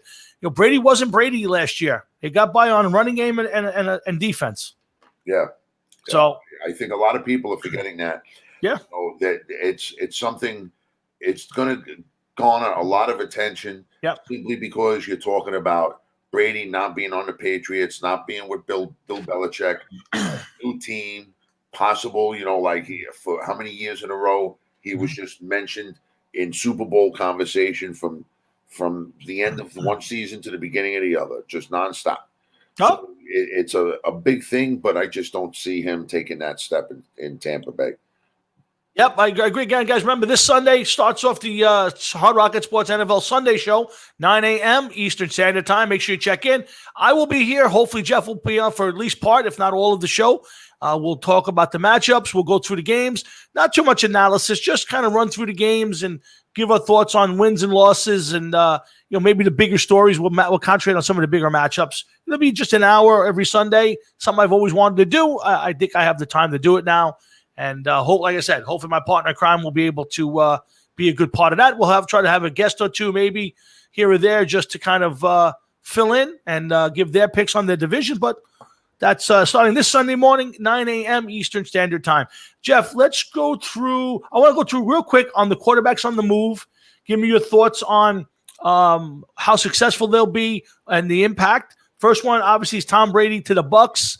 Probably the biggest moves of the offseason. Give me a quick minute on Tom Brady making a move. How much of an impact will that be for the Bucs and for football? Marginal marginal for the Bucs. Pretty big for football. I think a lot of people are going to keep an eye on it. Brady was having arm problems last year. It looked like he didn't have enough zip on the ball. It isn't automatically going to get better because he's not playing in New England anymore. He kind of curious to see how he went from basically a cold weather team to a warm weather team. Which should help him if you think about it at 43 years old. It might help him, but still, you're talking about throwing the football and, it ain't going to get any easier just because the weather is warm. No, but it's got to be a little better for a 43-year-old guy on that. Foxborough ain't New York. It's cold up there. So I think it's got to help him a little bit. Not saying that it's a make or break, but I think it's something to think about. Jeff, Cam Newton. I'm hoping that the NFL makes it mandatory that these people have to wear fucking masks, and then he suffocates on the field. That's something I'd like to Jeff, see. how much of an impact will Cam Newton make up in New England? A little bit more than marginal, because unfortunately for Cam, he is going to be compared to everything that Brady was at one point in time, and he's not going to be able to compare on any level. But unfortunately for Cam Newton, it's constantly he's going to be chasing Tom Brady his entire time there. Yeah, Bob Belichick is there. Yeah, I see his. I don't think Cam Newton's going to be the make or break on that team. I think he's. Let's be honest. He hasn't stayed healthy. He hasn't been productive since they went to the Super Bowl in 2015. He has not been the same quarterback. He does not have a great cast of characters up there to throw the football to or to help them. They're going to win. If they win, it's based on their running game and their defense, which is taking a beating. I think they lost 7 or 8 guys off that starting defense last year. So it's still Bill Belichick. I won't count him out, but I don't think Cam Newton's going to be a major impact. In fact, I think if they're lucky, he's a game manager and he doesn't get in the way. Oh, even if he is, he's not going to be able to do enough to get them to the next step. I'll be surprised if they make it. Again, I think they're a playoff team because of Belichick and what he can do as a coach. Now, I'll tell you this. If that team falls apart and they drop to third in that division or they don't make the playoffs, especially with the extra wild card, I think Belichick's legacy takes just a little nick. It's not going to go away, but I think it takes a little bit of a nick. No, not at all. Not at all. Simply because I think that if that happens, I wouldn't be shocked if he even was to retire in the middle of the season because of it. That's one thing, but he's just done simply too much in his time in the NFL. We are going to find, is he the Patriots coach or is he the Browns coach? I will give him that much. Yeah, that's a big question mark. We'll see. I don't think you could judge it off one season, but I think it'll just nick his legacy just a little bit if he doesn't if he falls short this year. Louis Pica said he's not watching the NFL. He can't get into it for various reasons. Watching University UAB in Miami right now. So Louis, I get a lot of people, and Jeff and I kind of the same way, but the show must go on, and what's big right now is the NFL, so that's why we're talking about it. Jeff, let's go through it quick. Phillip Rivers to the Colts, big impact or no impact? He's another one. He didn't do nothing with the Chargers. I don't see all of a sudden him bringing the Colts to the Super Bowl. I don't see it. Yeah, I think it's a pedestrian year for him. It's going to matter how much talent around him in a decent division. So, yeah, I'm not buying a big into Phillip Rivers. I like him open tonight, but I'm not sure for the season. Nick Foles, Jeff, goes up to Chicago and actually loses out to a guy that they were desperate to sit, and he lost it out to Trubisky. So I think Nick Foles is going to be a non-factor. Quick on Nick Foles. Yeah, I got the feeling the same way, but you know what? You got to wonder, did they know that bringing Nick Foles in?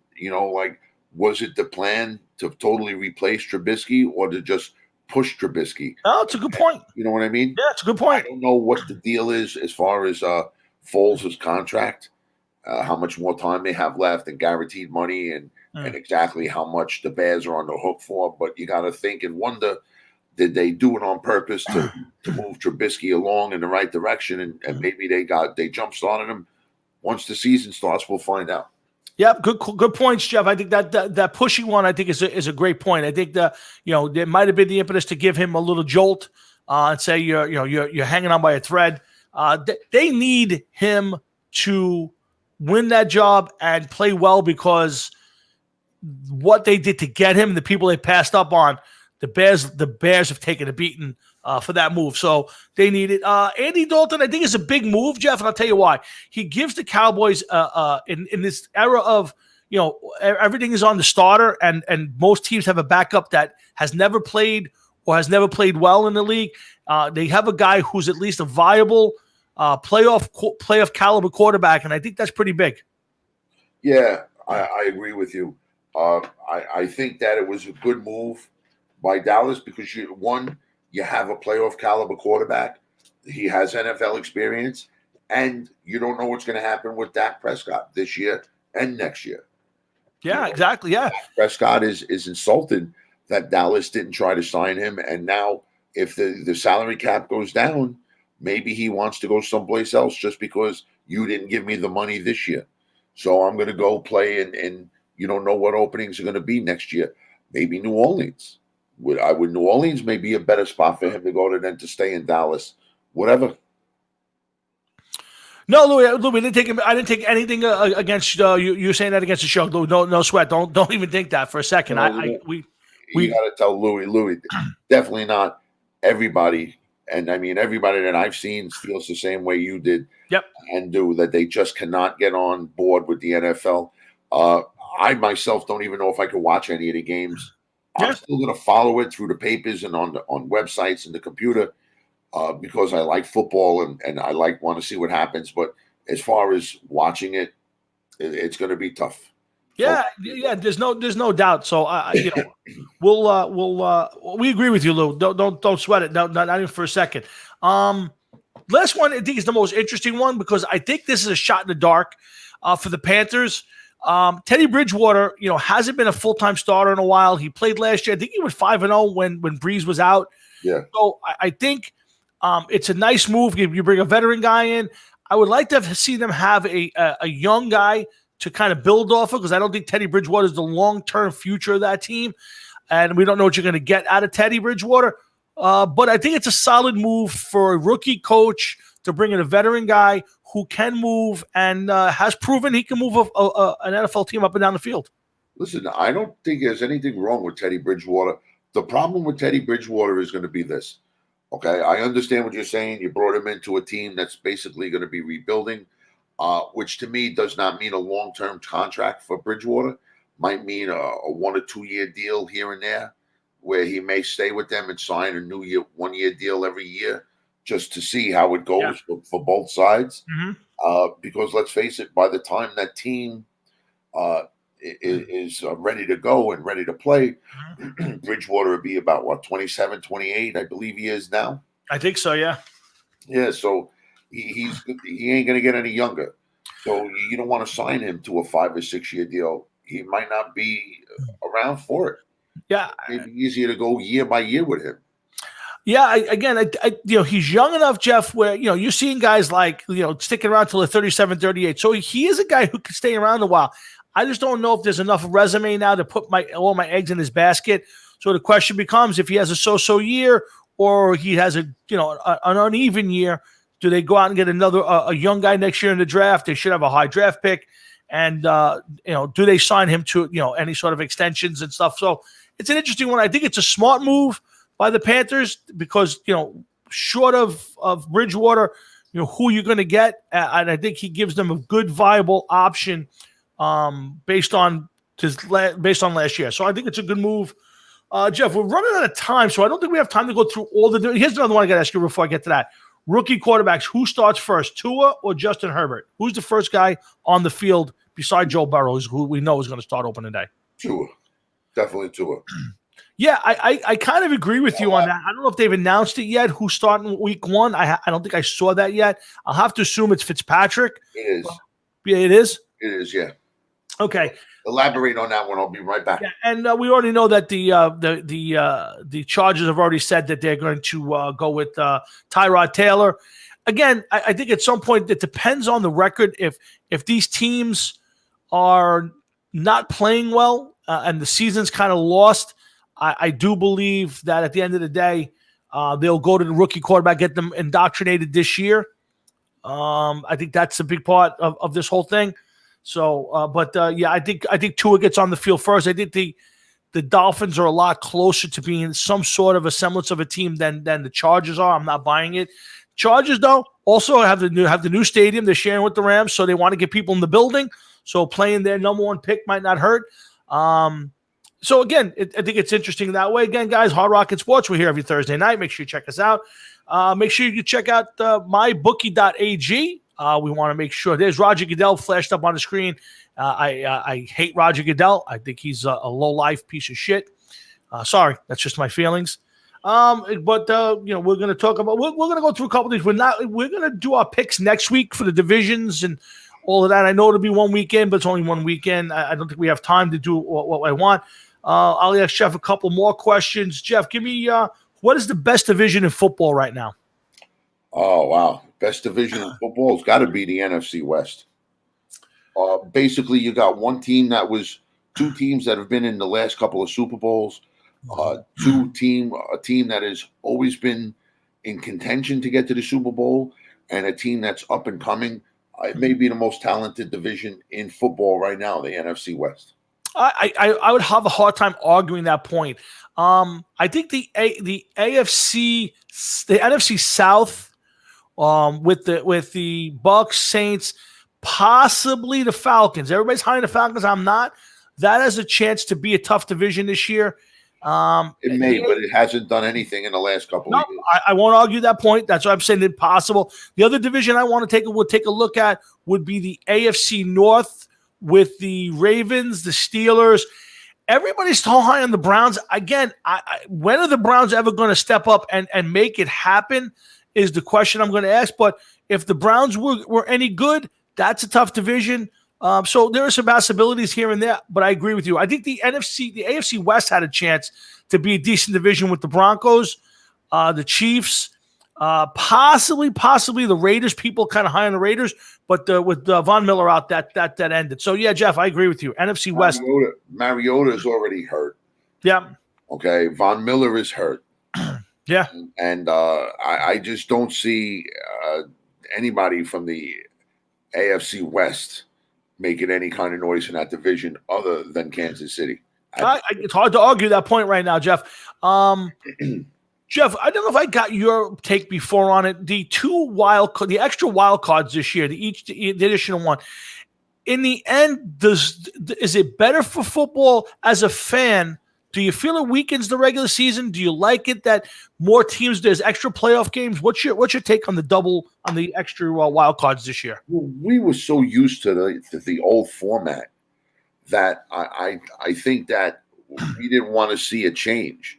Uh-huh. Now, unfortunately, with this year, with the pandemic, and especially with all of this political bullshit going on in the sport, I don't think that people are really going to take it seriously.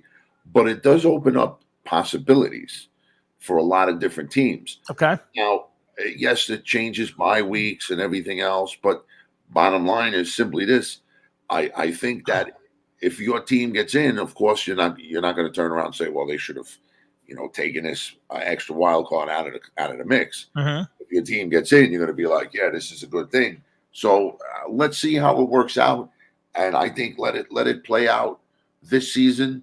And we would have to see it play out next season. Maybe when there's COVID is not part of the season. Yeah, again, I agree with all of that. I just think that there needs to be accounted. The regular season needs to mean something, and you keep adding playoff teams, it just kind of lessens and lessens. And Jeff, you're going to wind up with a team that's 2 or 3 games under 500 getting in the playoffs. You're going to wind up with a 6-10 third high wild card team. I don't think so, because most of the wild card teams in the past, Uh-huh. Teams that just missed the wild card have been teams that might have been 10-6, 9-7, 11-5, and they missed out because they didn't win a division or something of that nature. So I want to see what happens. Could a team that's under 500 get in? Without a doubt. It happened as a division winner with the Seattle Seahawks a couple of years ago. But I don't think that I think that this was instituted just so that you could get that team that finished 10-6 or 11-5 into the playoffs. That didn't make it because imagine being like with the Saints in their division. Uh-huh. Say they finish 13-3, 14-2, and the second place team finishes 10-6. 11-5, but other divisions and other teams do better, and that this team is on the outside sitting home. So you got to just see how it plays out. I won't argue that point. We'll see how it plays out. We're going to break down the divisions next week. We'll give you our picks for the year. We're running a little short of time tonight, so I don't want to start something and have to rush through it. Remember, guys, Sunday morning, for sure you'll see my face. Yeah, hopefully you'll see Jeff's. And we'll be back with the NFL. We'll be back with our Sunday morning NFL show this Sunday. Let's see, Jeff. I might have a couple more things I want to get to before we move on. Let's see. Hold on a second. You wanted to make sure we got this in there. Colin Kaepernick back on Madden, Jeff. I know you wanted to get that in there, so I got to let you talk about it. I did already. I'll let you jump in on it now. First of all, listen, they are bending over backwards to suck ass on whoever they got to go to suck ass. How the fuck does Colin Kaepernick get back on into the Madden? Now, I understand it's a video game, okay? If you wanted to put, and this is a way to put him in the video game without putting him in the video game, okay? Mm-hmm. you could make it that you could unlock Super Bowl heroes, Super Bowl teams, Yeah. and make them free agents if you hit certain things in the game. Yep. Starting with the Green Bay Packers from Super Bowl I up to the San Francisco 49ers and New England Patriots in the Super Bowl that just ended, Super Bowl 53, 54, whatever they're up to. I don't even know at this point. 54. 54, I think. And that was the Chiefs and the 49ers. So maybe you score 500 field goals. You just unlocked the 1996 Super Bowl winner. Yeah. Or something like that. So that, don't tell us what we have to do. Blog Talk Radio. Goodbye.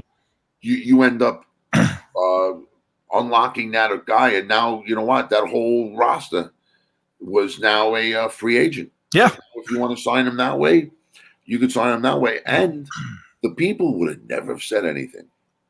Yeah, I agree with you. Said anything. Yeah, you know what? You're 100% right.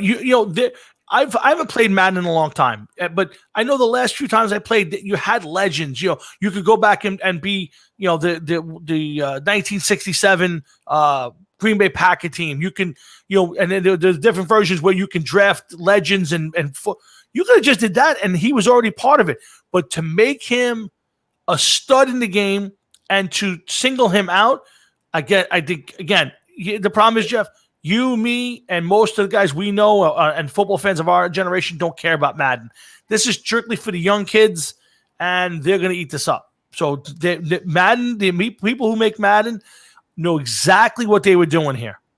Yeah, of course. And the best part is that did you see the rating they gave him? Like an 81. Oh, yeah. Like 15th in the league or something. Yeah. So you're telling me that he is better than 17 modern-day NFL quarterbacks right now in the NFL? Yeah. That's bullshit. Think about it, Jeff. It's supposed to be based on 5 years almost, and he's better than 17 other people that are playing now. Wait, Jeff, the last year he played, again, I'll remind everybody, he couldn't start on a 5-11 team. He could not start over Blaine Gabbert at quarterback. So what does that tell you about his skill set? So here's the thing, though, Jeff. They couldn't bring him back. And think about it. You're getting all these woke young kids who are now going to rush to buy this game. They couldn't make him come back and be an average player. They had to make him the superstar. They could not make him what he really was, which was an average or below average NFL quarterback. Well, you know what? Right now, as he's on the game, if you have played Madden in the past, I'm saying, okay, when they thought a player was good, they had no problem giving him a mark in the 90s or high 90s. Okay, so now, if anything, by most standards, by most years, he would have been an average to slightly above average quarterback. Sure. But now, because of the way that they do their ratings and they're so much lower and stricter, I guess, is the word that I'm looking for. And an 87, the guy's not a bad option for your Madden team. Oh, of course not. Oh, yeah, you're 100% right. Maybe there should be a way that, go online and enter this code to unlock other players that aren't in this game right now or something. Give people the option. And like I said, you could have done it in a way where you could have added him to the game. So everybody says, well, look, he's in the game without pissing people off and without appeasing people. And you could have done it purposely and not face possible backlash. Because the only reason I don't have Madden is because I still have PlayStation 3. Right. Would I like to get a PlayStation 4? I don't know. PlayStation 5 is coming out. Why am I going to get 4? I mean? Yeah, I haven't had a PlayStation in a long time. I had the other. What's the other one they came out with? Xbox. I had the last one I really bought. I actually, when COVID started, I went and bought an older version of one of them systems. But the last one I had was an Xbox. That was probably 6 or 7 years ago, and I gave it to my son. I do miss it, but I just don't have time to play. I between the show, working on stuff for the band and my job, I just don't have 10 minutes to sit down at night and play a video game. I'd miss it. But I think I might invest in one at some point, but I'm certainly not invested in Madden 21. It'll be last year's version, but if I ever did again, I will never buy this year's version. Yeah, I hear that. Jeff, real fast before we end the show, Patrick Mahomes got a big contract. Deshaun Watson surprisingly got a big four-year, $110 million contract. Does that put the pressure on the Cowboys to give Dak Prescott money? And if Mike McCarthy is featuring the running game and Dak Prescott feel that he's not being given the opportunity to earn a bigger contract, do you think that becomes an issue? It's going to be an issue one way or another somewhere down the line because just because of the facing of the possible lowering of the salary cap. Yeah. So I think that it's going to be a big change, big difference. And listen, you don't know what's going to happen yet. Yeah. So Dak, maybe he should have lowered his price a little bit. Yeah. And he could have slipped under the wire and then like, oh shit, look at that. I just signed it right in time. Or why do you always have to sign the huge deal? Why can't you sign a 2 or 3 year deal? And you know what I mean? This is where you're putting yourself in line for another big deal. If say you signed for $35 million a year. Right. Okay. So you're talking 90, 100, 105 million in 3 years. Uh-huh. That's not good enough. Yeah, and I think you're right in the sense that now the possibility of signing another major fucking deal. Well, think about it, Jeff. If the salary cap gets adjusted down, which is a big possibility based on the revenue that the league's going to lose this year and probably into next year, the teams aren't going to be able to afford $35 and $40 million contracts. I mean, I don't know how Kansas City's going to do it if that happens, and then sign competent players around a guy like Mahomes. But if you're the Cowboys, unless Prescott has a major season, takes them within a game of the Super Bowl and basically carries them on his back, how do you give him that kind of contract? I just don't see him being able to do it. Well, listen, you've seen it happen, man. No, I agree. I certainly agree with that. I guess they figure if they didn't give it to him now, what happens in 2 or 3 years? His numbers may be through the roof. They're already through the roof. How much higher could they have possibly gone? You just don't know. Yeah.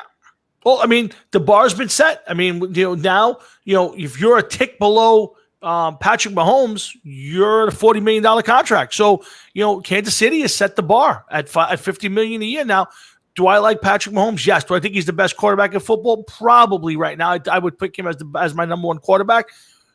But you just gave him a quarter of your budget just went to Patrick Mahomes. Yeah, no, it's insane. And that's based on 180, 190 million. If it's 160 next year, 170, you damn near gave him a 30 you pay just for one guy. I don't know how you get out of that, Jeff. And do I think the kid deserved a raise? Yeah, 50 million. I'm not buying that. Let's see what he does this year. He's off to a decent start tonight, but let me ask you something. $50 million a year. Okay. Mm-hmm. Do we see $100 million a year player in our lifetime? I'd have to, Jeff. Theoretically, I have to say no. You at the rate you're playing the game. 200. Let's say they take it to $200 million. You're going to give one guy $200 million. You're going to put one major guy out there, and then he's going to play with a bunch of rookie free agents. Well, who says that it's going to stay at $100 million? I think that before we're done here, we're going to see $100 million player. You know what? I would have argued with you that we wouldn't see a $50 million a year player. So I can't argue with you right now. If you'd have told me last year somebody will make $50 million a year, I would have told you you're absolutely insane. You're nuts. Never going to happen. I thought $30 million was way too much for a quarterback, let alone seeing a guy get $50 million. So, Jeff, you know what? I can't argue with your theory. I can't do it. Well, listen, although I do understand what you're saying, you can't, you can't turn around and say anything that it can't happen. No way is it going to happen. Impossible for it to happen because the past has already shown that it's trending upwards. These managers and general managers and owners seem to believe that you're only going to win is if you have a elite quarterback. So we're going to pay whatever it takes. Now, do I think Dak Prescott gets it? No, he didn't. He hasn't been into the playoffs as much. He definitely hasn't won a Super Bowl and everything else. Mm-hmm. If he gets that team up, if they go on a tear and they get all the way to the fucking NFC Championship game, and then they lose, maybe, or he just throws up some tremendous numbers, maybe. But even that, I don't know. I just don't see it. I agree with you, Jeff. I don't feel that he's that next guy. I don't know who that next guy money wise. I thought it might be Goff or Wentz. They've taken a step backwards. So, maybe it's Joe Burrow 3-4 years from now. Maybe it's Sam Darnold a few years from now. I don't know. I don't know who the next quarterback that will take it to the next step. I would have thought, to be honest with you, that, and I see it now, there's more emphasis on the running game. I think it's going to take a team who's heavy on the run to win a Super Bowl, and then it'll kind of take that number back down. Teams won't overpay quarterbacks anymore. But until that happens, Aaron Rodgers didn't get near that money. I don't know how you give to Dak Prescott. 40 years old too. Yes, no, agreed. He's probably a little late to the game, but to me, like I said, he's not in that conversation at this point. He's still a better quarterback right now than Dak Prescott is. So I'm not paying Aaron Rodgers $40 million for even 2 years a year. That at this point. No, he's too old. Yes, he's too old. We'll see what happens, but it's been a lot of fun, guys. Like I said, we'll be here Sunday morning. If you guys have got some time, stop by before the games. If you're watching, I'm curious, Jeff. The first week, first week in the NFL is usually huge, man. People are just itching to get it started. So I'm, as much as I'm waiting for the games to be played, and I can't look forward to what happens. I got to be honest with you. I'm curious for Tuesday morning when the ratings come out and we get to find out for next Thursday night. Who's watching and if people are watching the NFL. Yeah, it's going to be interesting. Yeah, so guys, can make sure you come back next Thursday. Jeff and I will be back. We'll be doing this again. We'll give you our picks for the season. We'll run through it. You're going to be, at least to start the season, there'll be a heavy dose of football on this show. It always is. We'll have some fun. We don't have Eli Manning to beat up anymore, so maybe we won't dig him up. Nope, it's very possible Jeff will make some more Eli Manning references. So we'll see, but we'll certainly going to see how the season plays out, and we look forward to having you guys come on back next Thursday night and spend some time with us. And again, remember, go to hardrocketsports.com, check out our YouTube page, and make sure you subscribe to our YouTube page.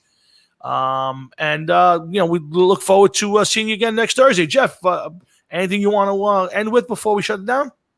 No, dude. It's just let's hope that there's less Black Lives Matter bullshit and less COVID and a lot of less other bullshit as we're getting further into the year, and then hopefully once we get past the election, things will start to level off and get some normalcy back in our lives. Jeff, here's what I would hope for. And again, I'm very big into politics and all that. I'm hoping that the week after the election's over, the kind of politics takes a back seat.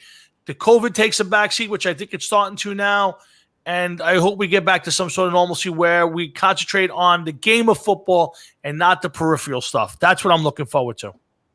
Time will tell. I mean, listen, there's always something new coming up, and not for nothing, as the election's getting closer, there's more and more shit coming out every day. Somebody's saying something now that, Trump is on tape saying that he was downplaying the virus and he knows this. It's not good. It's not good, man. No, again, listen, you can read that two ways. I read that as a Trump guy, as a supporter, and I thought from the beginning he was. I think he what he said.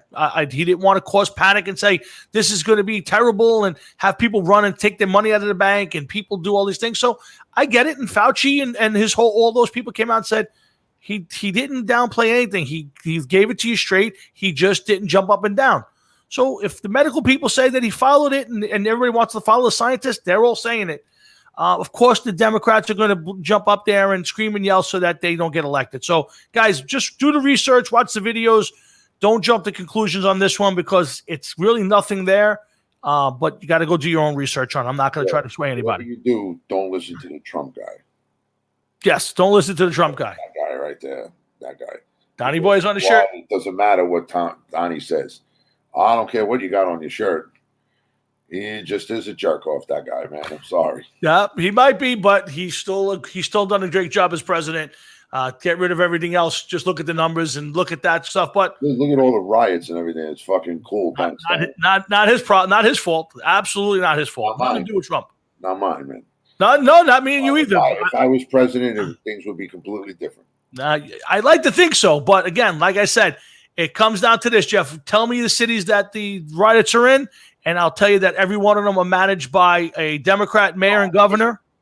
I hear you, and I mean, listen, they're just allowing us to have indoor dining at the end of September. Did you know that you got to give your license and all this? Oh, yeah, 100%. So, again, these are all Democratic cities. You're not seeing this in Republican-run cities and states. So, again, I get it. And, again, the president only has so much power that he can go in. He's offered, and in Wisconsin, he said, I'll help you. They said, okay, 2 days in, he went in, and within a couple hours, all the riots went away. So, it is what it is.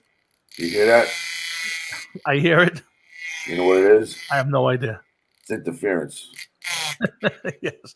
Well, again, guys, if you want to live this way, vote Democrat. If you want back to normal, vote Republican. But we're going to end the show on that note. We don't want to get politics. We want to stay on football tonight. And I want to thank, let's start with the thank yous. Thanks to everybody who paid attention to us on Facebook. I love the numbers we're getting.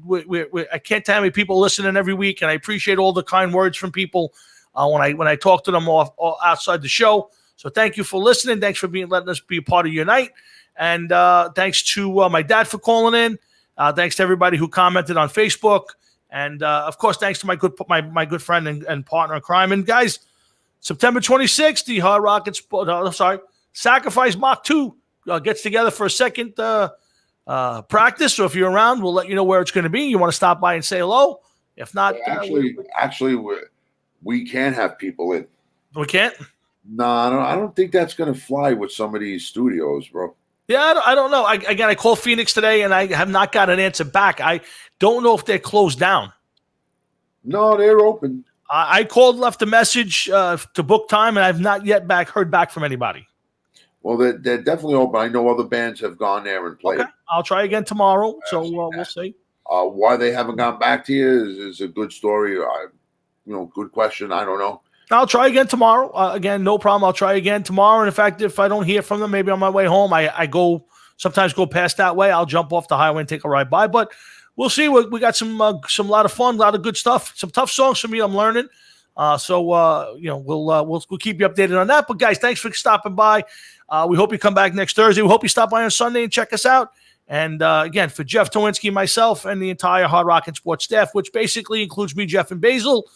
We want to thank you for listening and watching, and we'll see you next Thursday night right back here on the Hard Rock and Sports Show. Yeah, my online partner has left. She went on to another station, I believe. And by the way, thank you to Rafael Esparza. I'm sorry, I apologize, Rafael. Thanks for Rafael Esparza and everybody down at mybookie.ag.